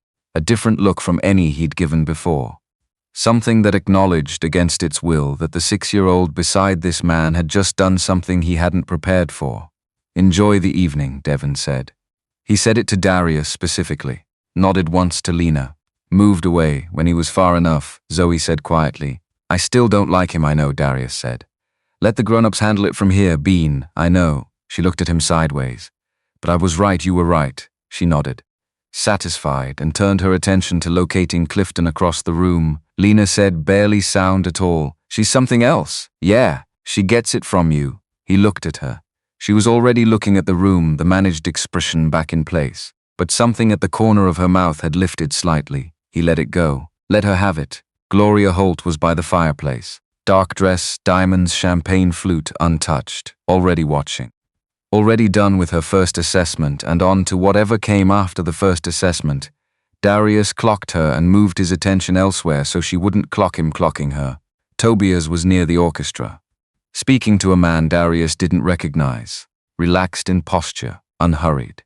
The posture of a man who knew how the evening was going to go. Darius thought, he doesn't know what she has, or he doesn't believe she'll use it. Both were problems, different kinds. He looked at Lena beside him. At the set of her shoulders in the dark green dress, at the pearls and the careful posture, and the version of herself she wore in rooms like this one. He thought about the other version, the one that had walked into his garage. He thought about which one was armor and which one was her. He thought, maybe both, maybe neither. Maybe the line wasn't as clear as it looked from the outside. He thought, I've only known her 5 days. He thought, that's long enough to know she's been alone in this for a long time. And that was enough. The orchestra shifted registers, something older and more formal moving up through the room. Tobias stepped away from the man he'd been speaking to and moved toward the center of the room. The air changed. Darius moved closer to Lena by half a step. She felt it. Pressed her hand once against his arm, then released Reedy. Tobias made the announcement about the dance from the center of the room, not from a podium, not with a microphone, just from the center, with the room's attention, which he gathered the way a man gathered attention who'd been doing it for 30 years. Family tradition. The eldest grandchild opened the formal dancing. The orchestra would play the Vaughn waltz, same piece, same occasion, every year. His eyes moved across the room to where Devon was standing. Devon looked back. The look of two people who'd already discussed what was going to happen next. Lena's hand pressed against Darius's arm. Not a signal, just contact. He said low, I'll do it. She turned to look at him. I'll dance with you, he said. Unless you want to tell me not to. She looked at him for one moment. Then, you don't know the waltz? No, you really don't know it. No, Darius. These people have done this dance since I know. The orchestra is going to play a specific piece and there are actual steps and everyone in this room knows them. I understand. You understand that you're going to walk out there and not know the steps? Yes, she stared at him. Why? Because you're not here to pass their test. He held her eyes. You said that yourself, upstairs. You're here because it's your grandmother's birthday. Let them watch you be bad at their waltz. She took a breath. Something behind her eyes shifted. The calculation running and landing somewhere she hadn't started. Okay, she said. He took her hand. They walked to the floor. He passed Zoe off to Claudette, a look, a nod, and Claudette received Zoe with the ease of someone who had been expecting exactly this. And then they were in the center of the room, and the orchestra was moving into position and the piece began. He put one hand at her waist, took her other hand in his, and he moved, his own rhythm, not the waltz, not what the orchestra was playing, just steady, simple. A slow rocking step that had nothing to do with the formal choreography and everything to do with keeping them moving and keeping them together. For the first 15 seconds, they were completely wrong. Wrong tempo, wrong foot pattern. He nearly stepped on her left foot at the turn. She compensated, which threw her shoulder into his chest. He adjusted. She adjusted with him. From the edge of the floor, a small sound. The specific kind of cough that carries an opinion. Darius kept moving. And then Lena stopped trying to find the right steps. She matched him instead. Found the rhythm he'd made and settled into it. And the two of them off the music, wrong by every formal standard, watched by 80 people who knew exactly how wrong they were, found something that worked. We are going to be the worst dancers in the history of this room, she said. Low, probably. Everyone is watching. Let them. They're judging. They were always going to. He looked at her. At her face. Not at the room. You're not here to make them comfortable. You're here because you chose to be. That's different. She was quiet for a moment. Moving with him. The wrong music. The right rhythm. I don't know when I last did something just because I chose to, she said. You're doing it now. She looked at him.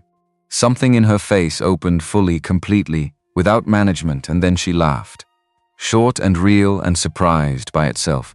The kind of laugh that got away from her before she could decide whether to let it. It was the best sound in the room. Halfway through the piece, he felt the eyes he'd been expecting. Specific and deliberate from the edge of the floor. He didn't look. He kept his eyes on Lena's face, watched her. Let her see that he was watching her and not the man by the window. Because that was the job. That was the whole job. Her face, the piece ended. The room applauded. The polite, restrained kind that had been shaped by years of knowing when enthusiasm was appropriate and deciding it wasn't. Lena didn't let go of his hand immediately. One extra beat. She stood there on the floor with her hand in his and looked at him with something moving through her eyes that she hadn't named yet. Then she came back to the room, released his hand, stepped off the floor. Devon was waiting at the edge. He hadn't moved across the room. He'd waited. Which told Darius something about how he operated. He didn't come to you. He made you come to him. Or he positioned himself so the situation brought you to him without your noticing. Serena. He held out his hand. Formal, expected. The social machinery of it already in motion. The second dance by tradition goes to the eldest family friend. I believe that's me. You're not family, Devon. Closest thing, still pleasant. One dance. It's a reasonable request. Lena looked at Darius. Her eyes said, I can handle this, let me. He stepped back. She took Devon's hand. They walked to the floor. The orchestra began again, something slower, more formal. Devon put his hand at her waist. The placement of it said something. Not rough, not crude, just certain. The certainty of a man who had decided this was his before he walked across the room. Darius went to Claudette, sat on the low ottoman beside her chair. Not because he wanted to sit. Because if he kept standing at the edge of that floor, he was going to cross it, and that wasn't his call to make. Claudette said, without looking at him, breathe. Yes, ma'am. She knows what she's doing. Yes, ma'am. A pause, do you? Claudette said. He looked at her. She was watching the floor, the sharp eyes tracking something he could only partially see. No, ma'am, he said. Good. She adjusted the blanket across her knees, though she didn't need to. Men who are certain about what they're doing are usually the problem. On the floor, Devon was talking. Lena's face stayed arranged. But Darius could see her jaw from here, the line of it, and he could see her grip on Devon's shoulder, white at the knuckles. Devon said something. Her feet stopped for 2 beats. He pulled her back into the rhythm. The hand at her waist tightened. Darius's hands closed on his knees. Easy, said Claudette. Still not looking at him, he breathed. He looked at Claudette's hands, instead thin, ringed, resting in her lap. The hands of someone who had run a company for 40 years and was now watching her family rearrange itself around a decision she'd made too late. Zoe was beside Claudette, pressed against the old woman's arm with Pepper in her lap, watching the dance floor with the concentrated attention she gave things she was trying to understand. The piece ended. Lena stepped back from Devon the moment the last note fell. Clean, immediate. Devon held her hand 1 beat too long, released it slowly. Bowed the small theatrical bow of a man who understood performance. He walked her off the floor, directly to Darius, directly to Claudette. Stopping in front of all of them. Congratulations, Darius. Warm voice, easy delivery. Not many men would have attempted that dance. It's a dance, Darius said. It's a statement. Everything in a room like this is a statement. Devon tilted his head slightly. Your profession, your suit, the fact that you're here at all. He paused. I say this without malice. I think you understand what this room is and how it works, and I think, Devon, Lena's voice. Even. Final. He looked at her. We're done with this part of the evening, she said. A beat. His jaw moved once. Then the smile came back. Of course, he looked at Claudette. Happy birthday, Mrs. Vaughn. It isn't my birthday until Sunday, Claudette said. An early acknowledgement then. Go away, Devon, he went. Zoe watched him cross the room. Then she looked at Darius. His eyes went small again when you talked back. Claudette made a sound. Not quite a laugh. Something drier and older than a laugh, child, she said to Zoe. You are going to be formidable. What's formidable? Someone people underestimate until they stop underestimating them. Zoe considered this. Is that good? It's very good, Claudette said.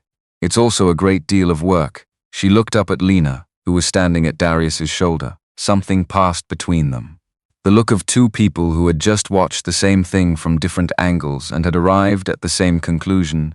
The dinner, Claudette said quietly. Use it, I know, Lena said. Whatever you have, use it before he takes the floor, I know, grandmother. Claudette reached over and put her hand briefly on Lena's wrist. 1 second. 2. Then she withdrew it. Good, she said. Now, somebody find me Clifton. I want to sit with someone who doesn't have an agenda. The dining room for the formal dinner was longer than the luncheon room. Longer table, more chairs. The kind of setting that had been planned for weeks. Place cards, specific china, water glasses already filled. The room that meant the evening had arrived at what it had always been building toward. The seating had been rearranged from the luncheon. Lena was not at Claudette's left this time. She was 6 seats down, hemmed in on the side where standing up would require disturbing a row of people. Devin was beside her. Darius was across the table. 2 seats from Claudette, not at her right. Tobias was at Claudette's right, where Darius had been at lunch. Lena looked across the long table at her grandmother. Claudette looked back, gave the smallest possible shake of her head. I did not do this. Then she looked at Tobias. Her face did not change, but her eyes did. Something closed in them, a door she'd been leaving open for a long time. Tobias looked at his place card, then his napkin. Not at his mother. Darius sat down. The cousin across from him found the tablecloth interesting.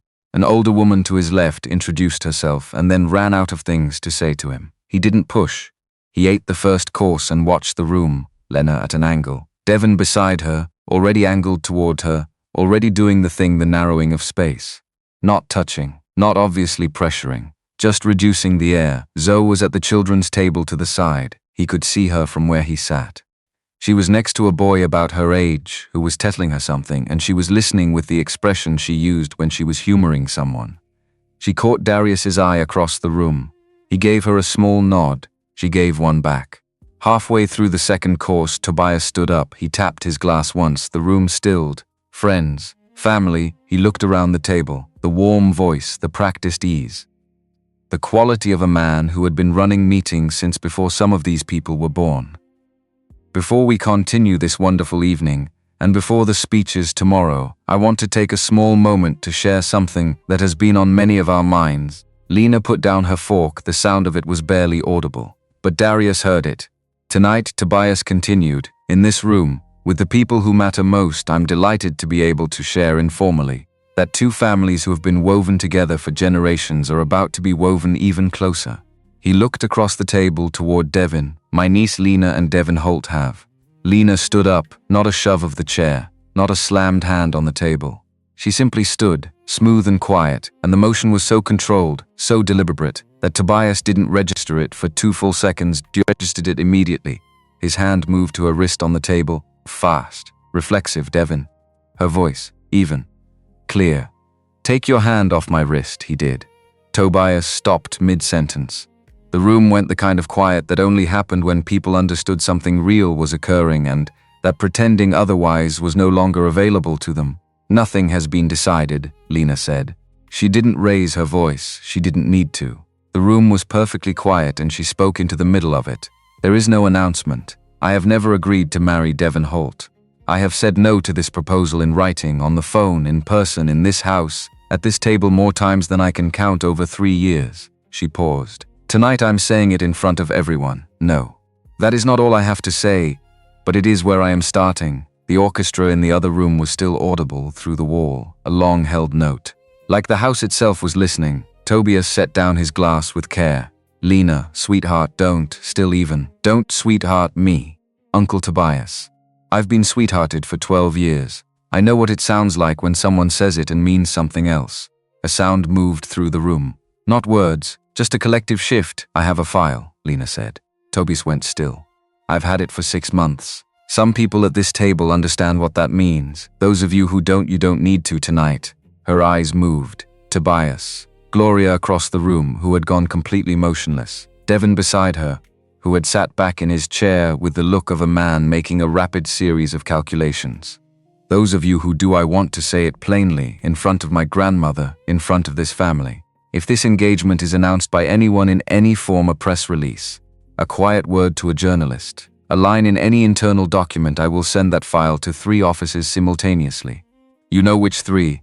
Her voice was shaking only at the edges, just barely. He could hear it from across the table. This is not a threat. I want to be precise about that. This is a description of what will happen. Darius was already moving. He didn't run. He didn't rush.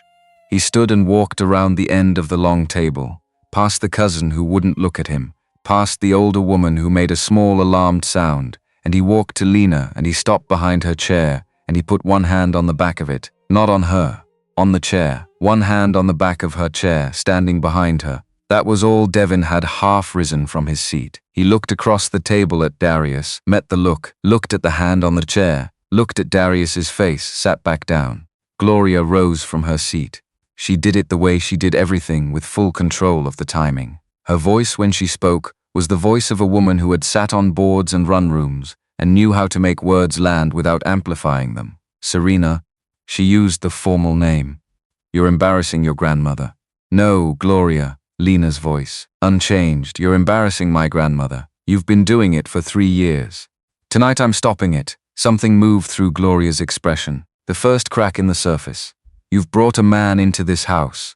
Her eyes moved to Darius. Stayed there. A man with a small shop and a child. You've placed him in the middle of something he doesn't understand and called it protection. The room turned to Darius. He looked back at Gloria. He looked at her the way he looked at an engine he was hearing for the first time, no judgment yet, just listening. You're right, he said. I don't understand all of it. He let that sit. But I understood enough to stand here. And that's what I'm doing. From the head of the table, in a voice that had not been raised and did not need to be, Claudette spoke. Gloria, one word. The room turned to her. Sit down. Gloria's mouth opened. In my home, at my table, on the weekend of my 80th birthday, Claudette looked at her without anger, with something older and more absolute than anger. You will sit down. Gloria sat. Claudette looked at her son. She looked at him for a long moment. Long enough that Tobias's practiced composure shifted, just slightly, under the weight of it. Long enough that everyone at the table understood something was happening between a mother and her son that had nothing to do with the dinner or the room. Out, she said. Mother, out of this room, Tobias. You and I will finish this in the library after the guests have left. Tonight you are done at this table. He didn't move for 3 seconds, then he set his napkin on the table, pushed back his chair, stood. He didn't look at Lena, didn't look at Darius, didn't look at his mother. He walked to the door and went through it. The room held the silence he left. Claudette looked at Lena. Her face did one thing. One small, private thing that only someone watching very closely would have caught. It said, I see you. I have always seen you. I am sorry it took me this long to say so out loud. Sit down, child, Claudette said. Finish your dinner. Lena sat. Darius walked back to his seat. Slowly. Past the older woman. Past the cousin, past Gloria, who was looking at her champagne flute with the expression of a person running a calculation that kept returning an answer they didn't want. He sat down. Under the table, a small warm hand found his Zoe. She'd moved from the children's table at some point, without him noticing. She stood beside his chair with Pepper in her arm, pressed against his side, and she put her hand in his and held on. He squeezed once. She squeezed back, down the long table. Lena reached for her water glass. Her hand was shaking, just slightly. The same small shake he'd seen in his garage the first morning. But she picked up the glass, she held it, she drank, she looked up, found him across the table. He stayed there in her line of sight, still, her face tight, careful, held together by effort, did something small when she found his eyes. Not a smile, a release, a degree of letting go. The dinner went on.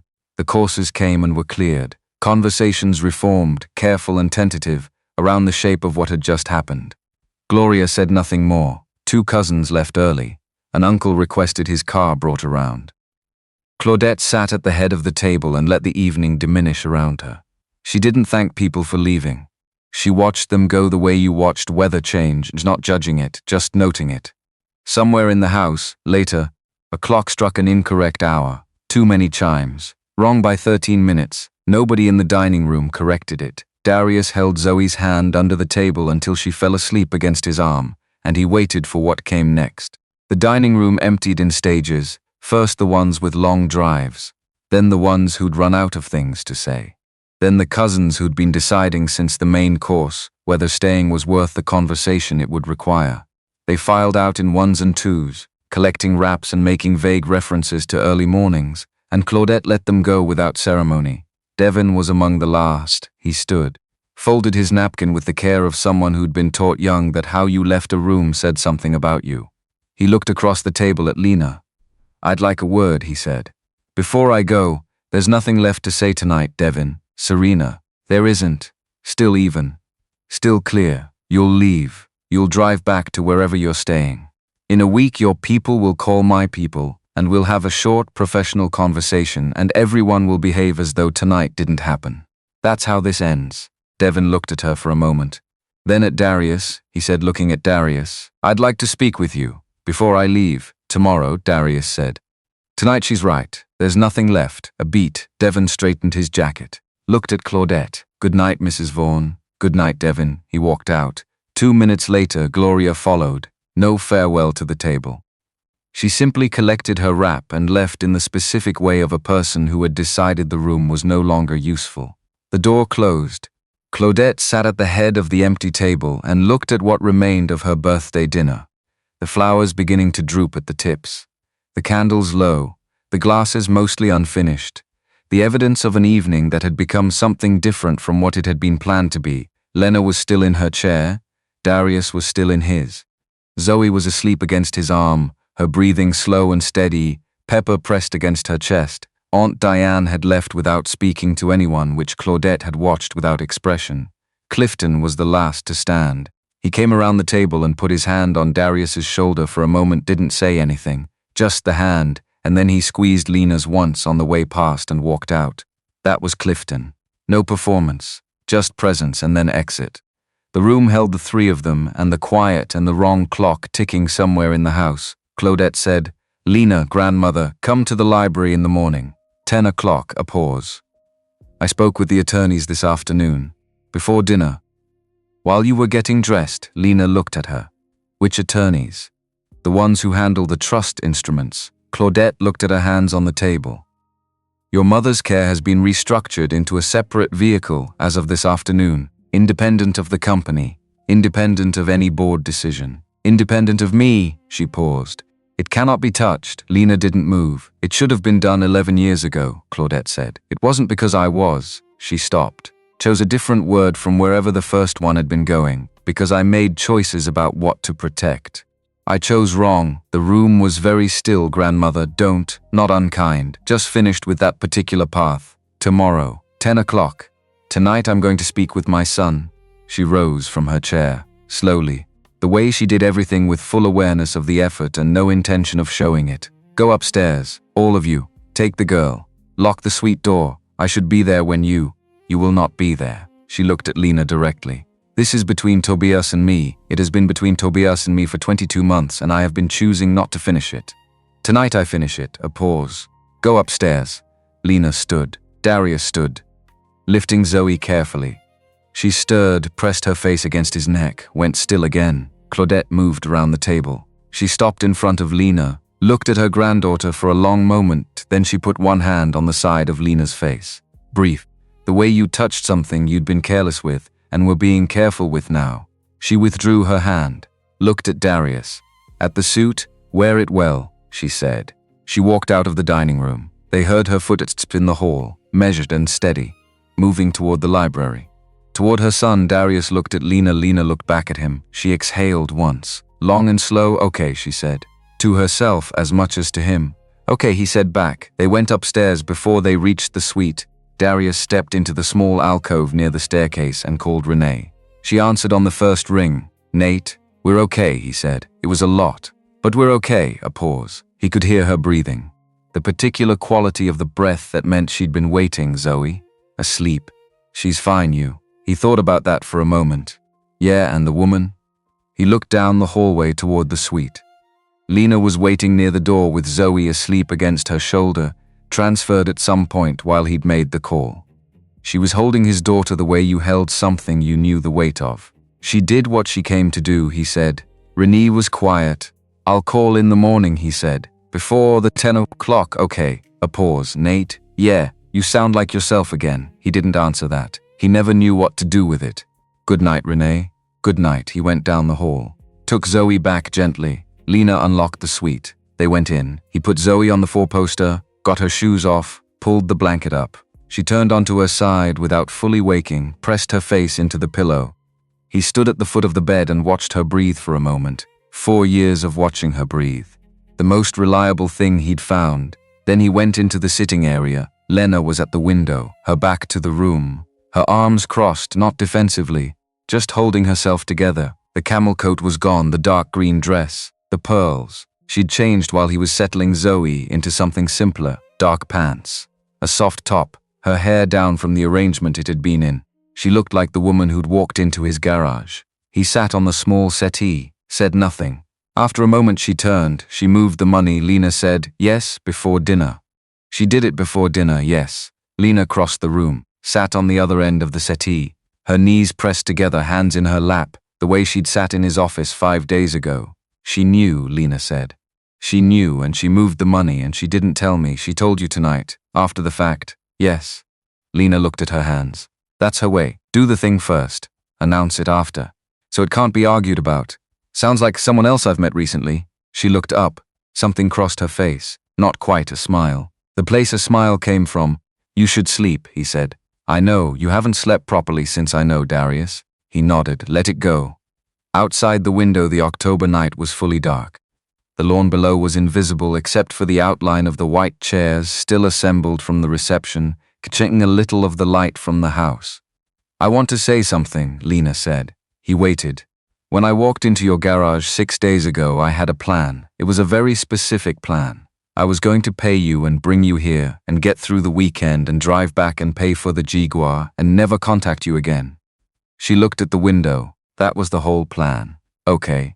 The problem is that somewhere between Route 7 and the gate, the plan stopped being the plan. He was quiet. Zoe gave my grandmother a plastic horse, she said. And you haggled me down on my own money. And you wore my father's suit without flinching. And you stood behind my chair. She stopped. And I've been trying to figure out since Thursday how to walk her back out of this in a way that's honest, and I can't figure it out. He looked at her. I'm 32 years old, he said. I have a garage on Route 9 that pays the bills most months. I have a daughter who is the best person I know and who weighs 42 pounds. I have a sister who is going to talk about this for the rest of my natural life. He paused. And I have not looked at anyone the way I looked at you when you walked into my bay in those shoes. Not once. Not in 4 years. I stopped expecting to. She was very still. I don't know what any of this is, he said. I don't know what it becomes. But I know I don't want to walk it back. And I know that my daughter, he stopped.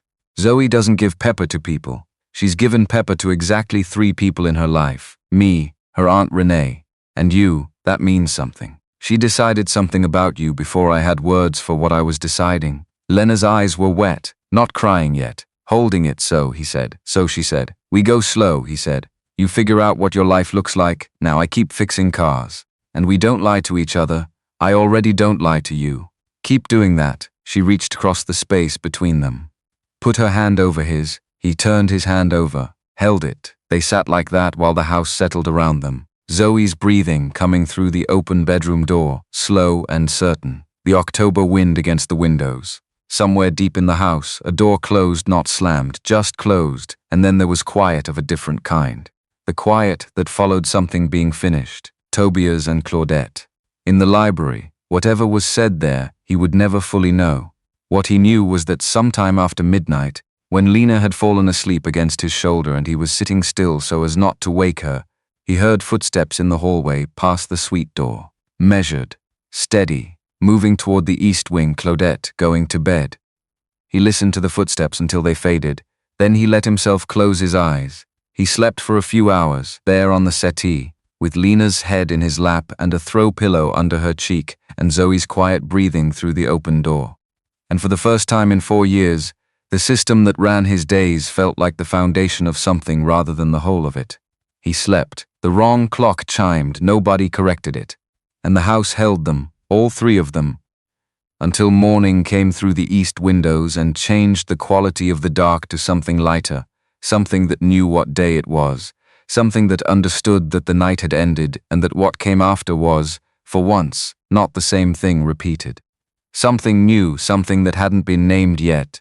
Which was, Darius thought, as he woke to the grey light and the sound of Zoe shifting in the next room, exactly the right place to start. Morning came the way October mornings came after hard nights, quietly, without announcement. The light through the east windows going from dark to grey to something that suggested, without committing to, the possibility of warmth. Darius woke at 6:14. He didn't need an alarm. Never had, even before the system. His body had its own clock, set years ago and never fully unwound. Lena was asleep against his shoulder. She'd shifted toward him at some point in the night without either of them deciding anything about it. Her breathing was slow. The careful line of her face, which in every waking hour held itself in some degree of arrangement, had released entirely. She looked like the version of herself that existed before she'd learned to manage how she looked. He stayed still so as not to wake her. Through the open bedroom door, Zoe was asleep on the four-poster with one arm flung wide and Pepper tucked under her chin. The position she only achieved in deep sleep. She looked like she'd fallen from a small height and decided to stay where she'd landed. He sat with the grey morning and the house around him going quiet, in the way old houses went quiet, not empty, just resting, and he thought about 4 years, not the grief of it. He'd thought enough about the grief. He thought about the structure. The system he'd built from the morning after the funeral when he'd made oatmeal, because Zoe needed breakfast and because stopping was not an option. The shop, the school pickups, the dinners and the shows about small animals and the mornings with Renee doing Zoe's hair while he made eggs. The whole architecture of a life that worked, that kept Zoe whole, that kept him upright, that asked nothing of him that he hadn't already agreed to. He'd called it stability. He'd meant it. He still meant it. But sitting in a house in Connecticut on a Sunday morning in October with someone asleep against his shoulder, and his daughter dreaming in the next room, he understood something he hadn't had words for before. Stability was not the same as living forward. He'd been doing one and calling it both. A knock at the suite door. Soft, he untangled himself carefully. Lena stirred, didn't wake. He checked Zoe still out, deeply, reliably, and crossed the sitting area and opened the door. Mrs. Caldwell, a tray. Coffee. A folded card. Her face, which he had marked on arrival as sealed in the way of people paid to be unreadable, did something different this morning. Something that wasn't managed. "The library at 10 o'clock, sir," she said. "Mrs. Vaughn asked me to remind you." She paused. "Breakfast is in the east parlor when you're ready." "Thank you." She didn't leave, sir. She looked at the tray, then at him. "I've worked in this house for 14 years. "Yes, the staff." She looked up. "We've been worried about Miss Vaughn for some time. All of us." She stopped. "I'm not supposed to say things like that, I understand. We're glad she's all right." She handed him the tray. "That's all I wanted to say." She walked back down the hall, her footsteps exactly as measured as they'd always been. He carried the tray inside. Lena was sitting up, hair loose, eyes soft with sleep in a way that made her look younger than the weekend had allowed. She looked at the coffee the way people looked at essential things. "Mrs. Caldwell?" she said. "Mrs. Caldwell, she brought coffee herself?" She said, "The staff have been worried about you." 14 years of them. Lena was quiet. She reached for one of the coffees, wrapped both hands around it, the information sitting somewhere in her expression that she hadn't finished processing. 10 o'clock, he said. "Library, I know." He poured his own coffee, sat on the chair across from her. "Are you ready?" he said. She thought about it. Really thought. The concentrating face, not Kira's face, her own face. A thing he'd been confusing in himself and was now sorting out. "Yes," she said. "I think I actually am."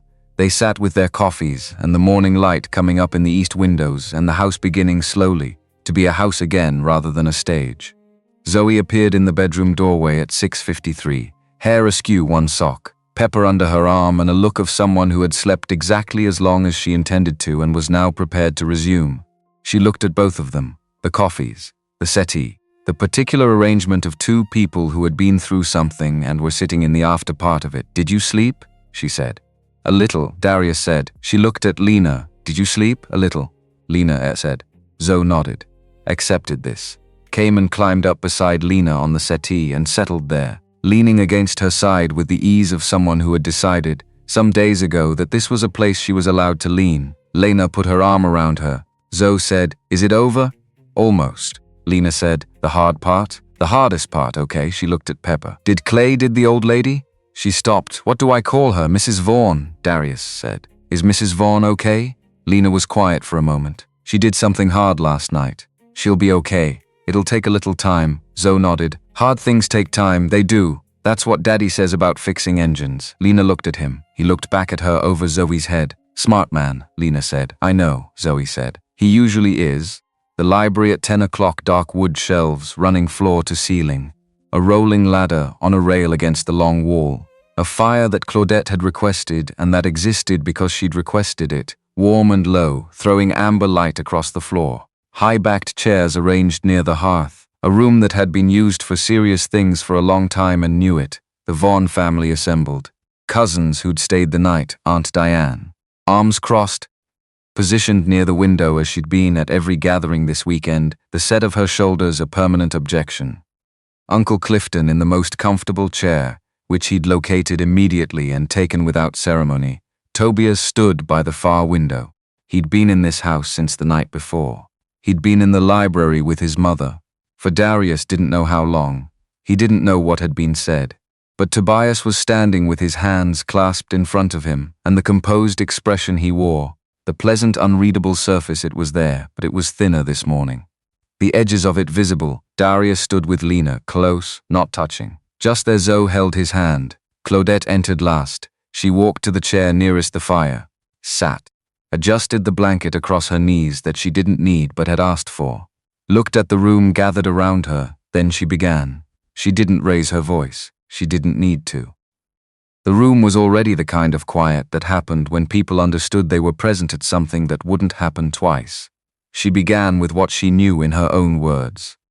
The Christmas dinner 2 years ago. The conversation she'd heard from 4 seats away between Tobias and Gloria about Denise Vaughn's care. The specific phrases, the Alabama facility, the cost rationalization, the date which she had written down that night and had not forgotten. The room absorbed this. Tobias said, "Mother," Claudette said. "Tobias." He stopped. She continued. The pattern of decisions over 3 years. The board positioning she'd watched and chosen to overlook. Her own choices, her own silences. She named them without softening. She was precise about the ways she'd failed, and she said so in front of all of them. Nobody interrupted. When she reached Denise, Lena's mother, her late son's wife, her voice changed slightly. Not broke, changed. Like she was choosing each word from a smaller supply than she'd started with. Denise Vaughn's care is not a line item, Claudette said. It is a commitment I made to my son, and it is one this family will keep regardless of what the board decides, what the company does, or what alliances anyone pursues. She looked at the table. I restructured that commitment into an independent trust yesterday afternoon. It is done, it will not be undone. Lena's hand closed around Darius's arm. He didn't move. Just held still and let her hold it, Tobias. Claudette looked at her son. I am removing you from your operational role. Effective today, you retain your equity. You retain your standing in this family. You do not retain authority over the company's direction. Tobias's jaw tightened. Mother, if we could discuss this privately, we discussed it last night. She held his eyes. This is the result of that discussion. A silence. This is not a punishment. Claudette said, I need you to understand that. It is a correction. I should have made it sooner. I didn't, because I loved you more than I was honest with you, and that was my failure, not yours to carry. She paused. But the correction is necessary. And it is made. Aunt Diane started to speak. Diane. Claudette didn't look at her. Not today. Diane closed her mouth. The room was very still. Then Claudette turned her head toward Darius. I want this family, she said, to look at the man my granddaughter brought into this house this weekend. The room looked. He held it. He stood where he was and held the room's attention the way he held an engine's noise when he was listening for something specific. Patient. Present. This man came here knowing almost nothing about us, Claudette said. He came with his daughter and his word, and a suit he'd bought off a rack, and he stood behind my granddaughter's chair when she needed someone to stand there. He did not do it for money. He did not do it because we asked him. He did it because she stopped, chose the word carefully, because that is the kind of man he is. She looked at the room. His name is Darius Cole. He is welcome in this family in whatever capacity he chooses. I want everyone here to see his face and to know the circumstances under which I welcomed him. Zoe, pressed against his side, whispered, "Everyone's looking, Daddy. I know, Bean. Should I do anything? Just stand here." She stood very straight, very still. Like she understood, without being told, that this was a moment that would be remembered, and that her job was simply to be present in it without disappearing. The room looked at Darius one by one. Tobias was the last. He looked at Darius across the room for a moment, not with the pleasant professional surface. Without it, just the man behind it. A man who had run a company for 17 years and had, last night, been asked to stop. A man whose mother had told him something he'd have to spend a long time with. He looked at Darius, then he looked at Lena, then he looked at the floor. Claudette said, "That's all, thank you for being here. The formal occasion continues this afternoon. For now, please give me a few minutes." The room emptied, slowly, with the particular quiet of people who had a great deal to process and had decided to do it elsewhere. Clifton stopped beside Darius on the way out, put his hand on his shoulder once, firm, didn't say anything, moved on. That was Clifton. The door closed. 3 of them left: Claudette, Lena, Darius, and Zoe, who had not released Darius's hand and showed no intention of doing so. Claudette looked at her granddaughter. Lena looked at her grandmother. "Well," Claudette said. "Well," Lena said, "I'm tired, I know. I'm going to be tired for a while." "I know, grandmother." A pause. "The trust is done," Claudette said. "Your mother will have everything she needs. That will not change." Lena's eyes closed, one breath, slow and full. "Thank you. Don't thank me. I'm paying a debt." She looked at her hands. "Your father would have done this immediately. He would never have let it get to where it got." She paused. "I have been thinking about him a great deal this weekend. So have I." Claudette looked at the suit. At Darius in the suit. "He would have liked you," she said quietly. Not a performance. Just a truth she'd arrived at. He didn't know what to say to that, so he said nothing, which was, he thought, probably the right call. "Go," Claudette said. "Drive home. Both of you." She looked at Zoe. "And you spring." "You promised." "I promised," Zoe said. "Good." Claudette settled back in her chair, closed her eyes. "I'll rest. Send Mrs. Caldwell on your way out." They went. They left at 2 in the afternoon. The Jaguar loaded, the truck loaded. Zoe in the passenger seat with her plastic bag reorganized. She'd done this herself while Darius brought down the bags, and Pepper was now at the top where she could reach it easily. Lena stood at the door of the Jaguar. Darius walked over. They stood in the circular drive with the dry fountain behind them and the house at their backs, and the October afternoon light going long and amber across the stones. "I don't have a plan for tomorrow," she said. "You have a grandmother who restructured a trust last night. You have a company that needs someone running it who isn't Tobias. You have documentation of everything." He paused. "You have a plan. You just haven't named it yet." She looked at him. "That's how plans work sometimes," he said. "You do the thing and then you figure out that it was a plan." She shook her head. Something in her face had loosened. The last thing that had been held had let go, and what was underneath it was just her. Not the version the house had seen.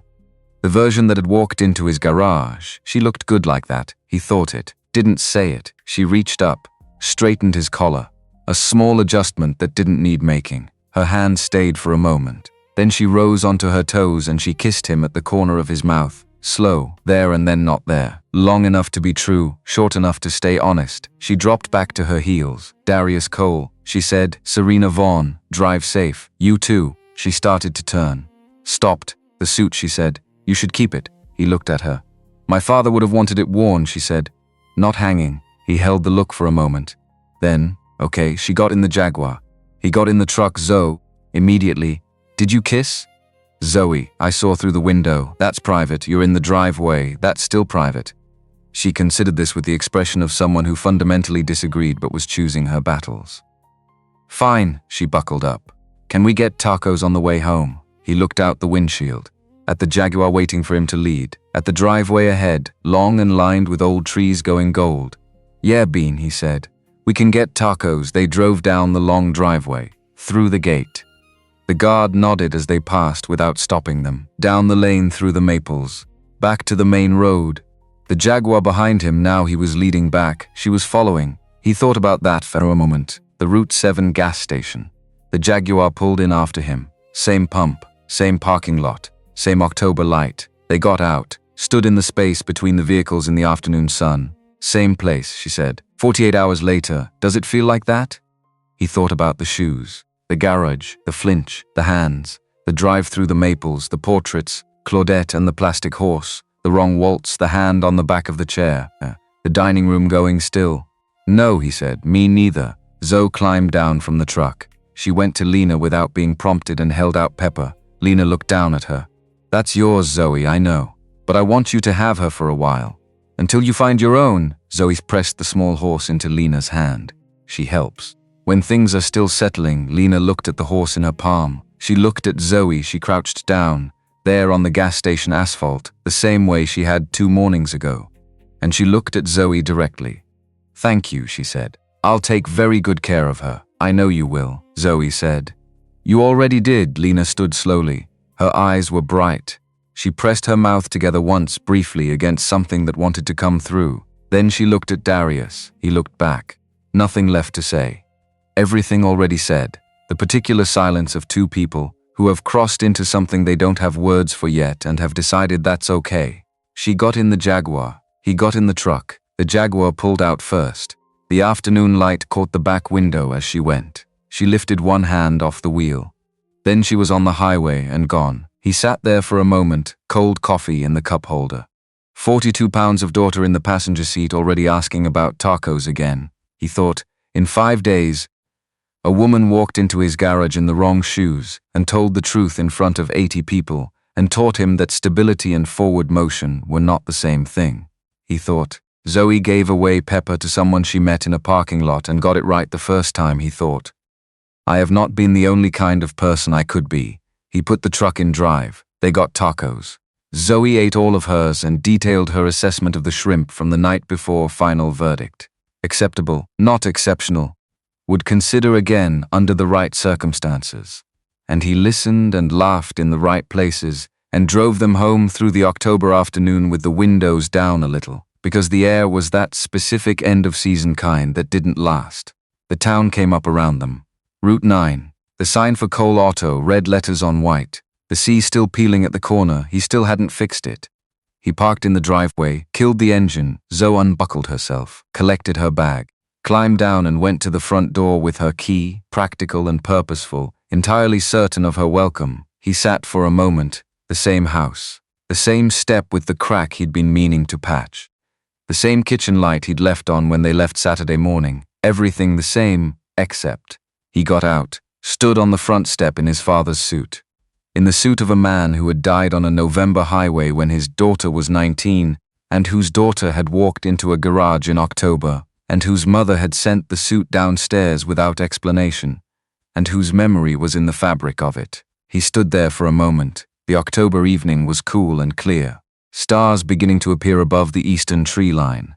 Somewhere on Route 9, a truck passed with a loose chain rattling against the bed, familiar sound. His road, his town, his particular corner of the ordinary world. He breathed it in, then he went inside. Zoe was already at the kitchen table with her bag open and Pepper's space empty and a look of someone ready to be home. Can we have spaghetti this week?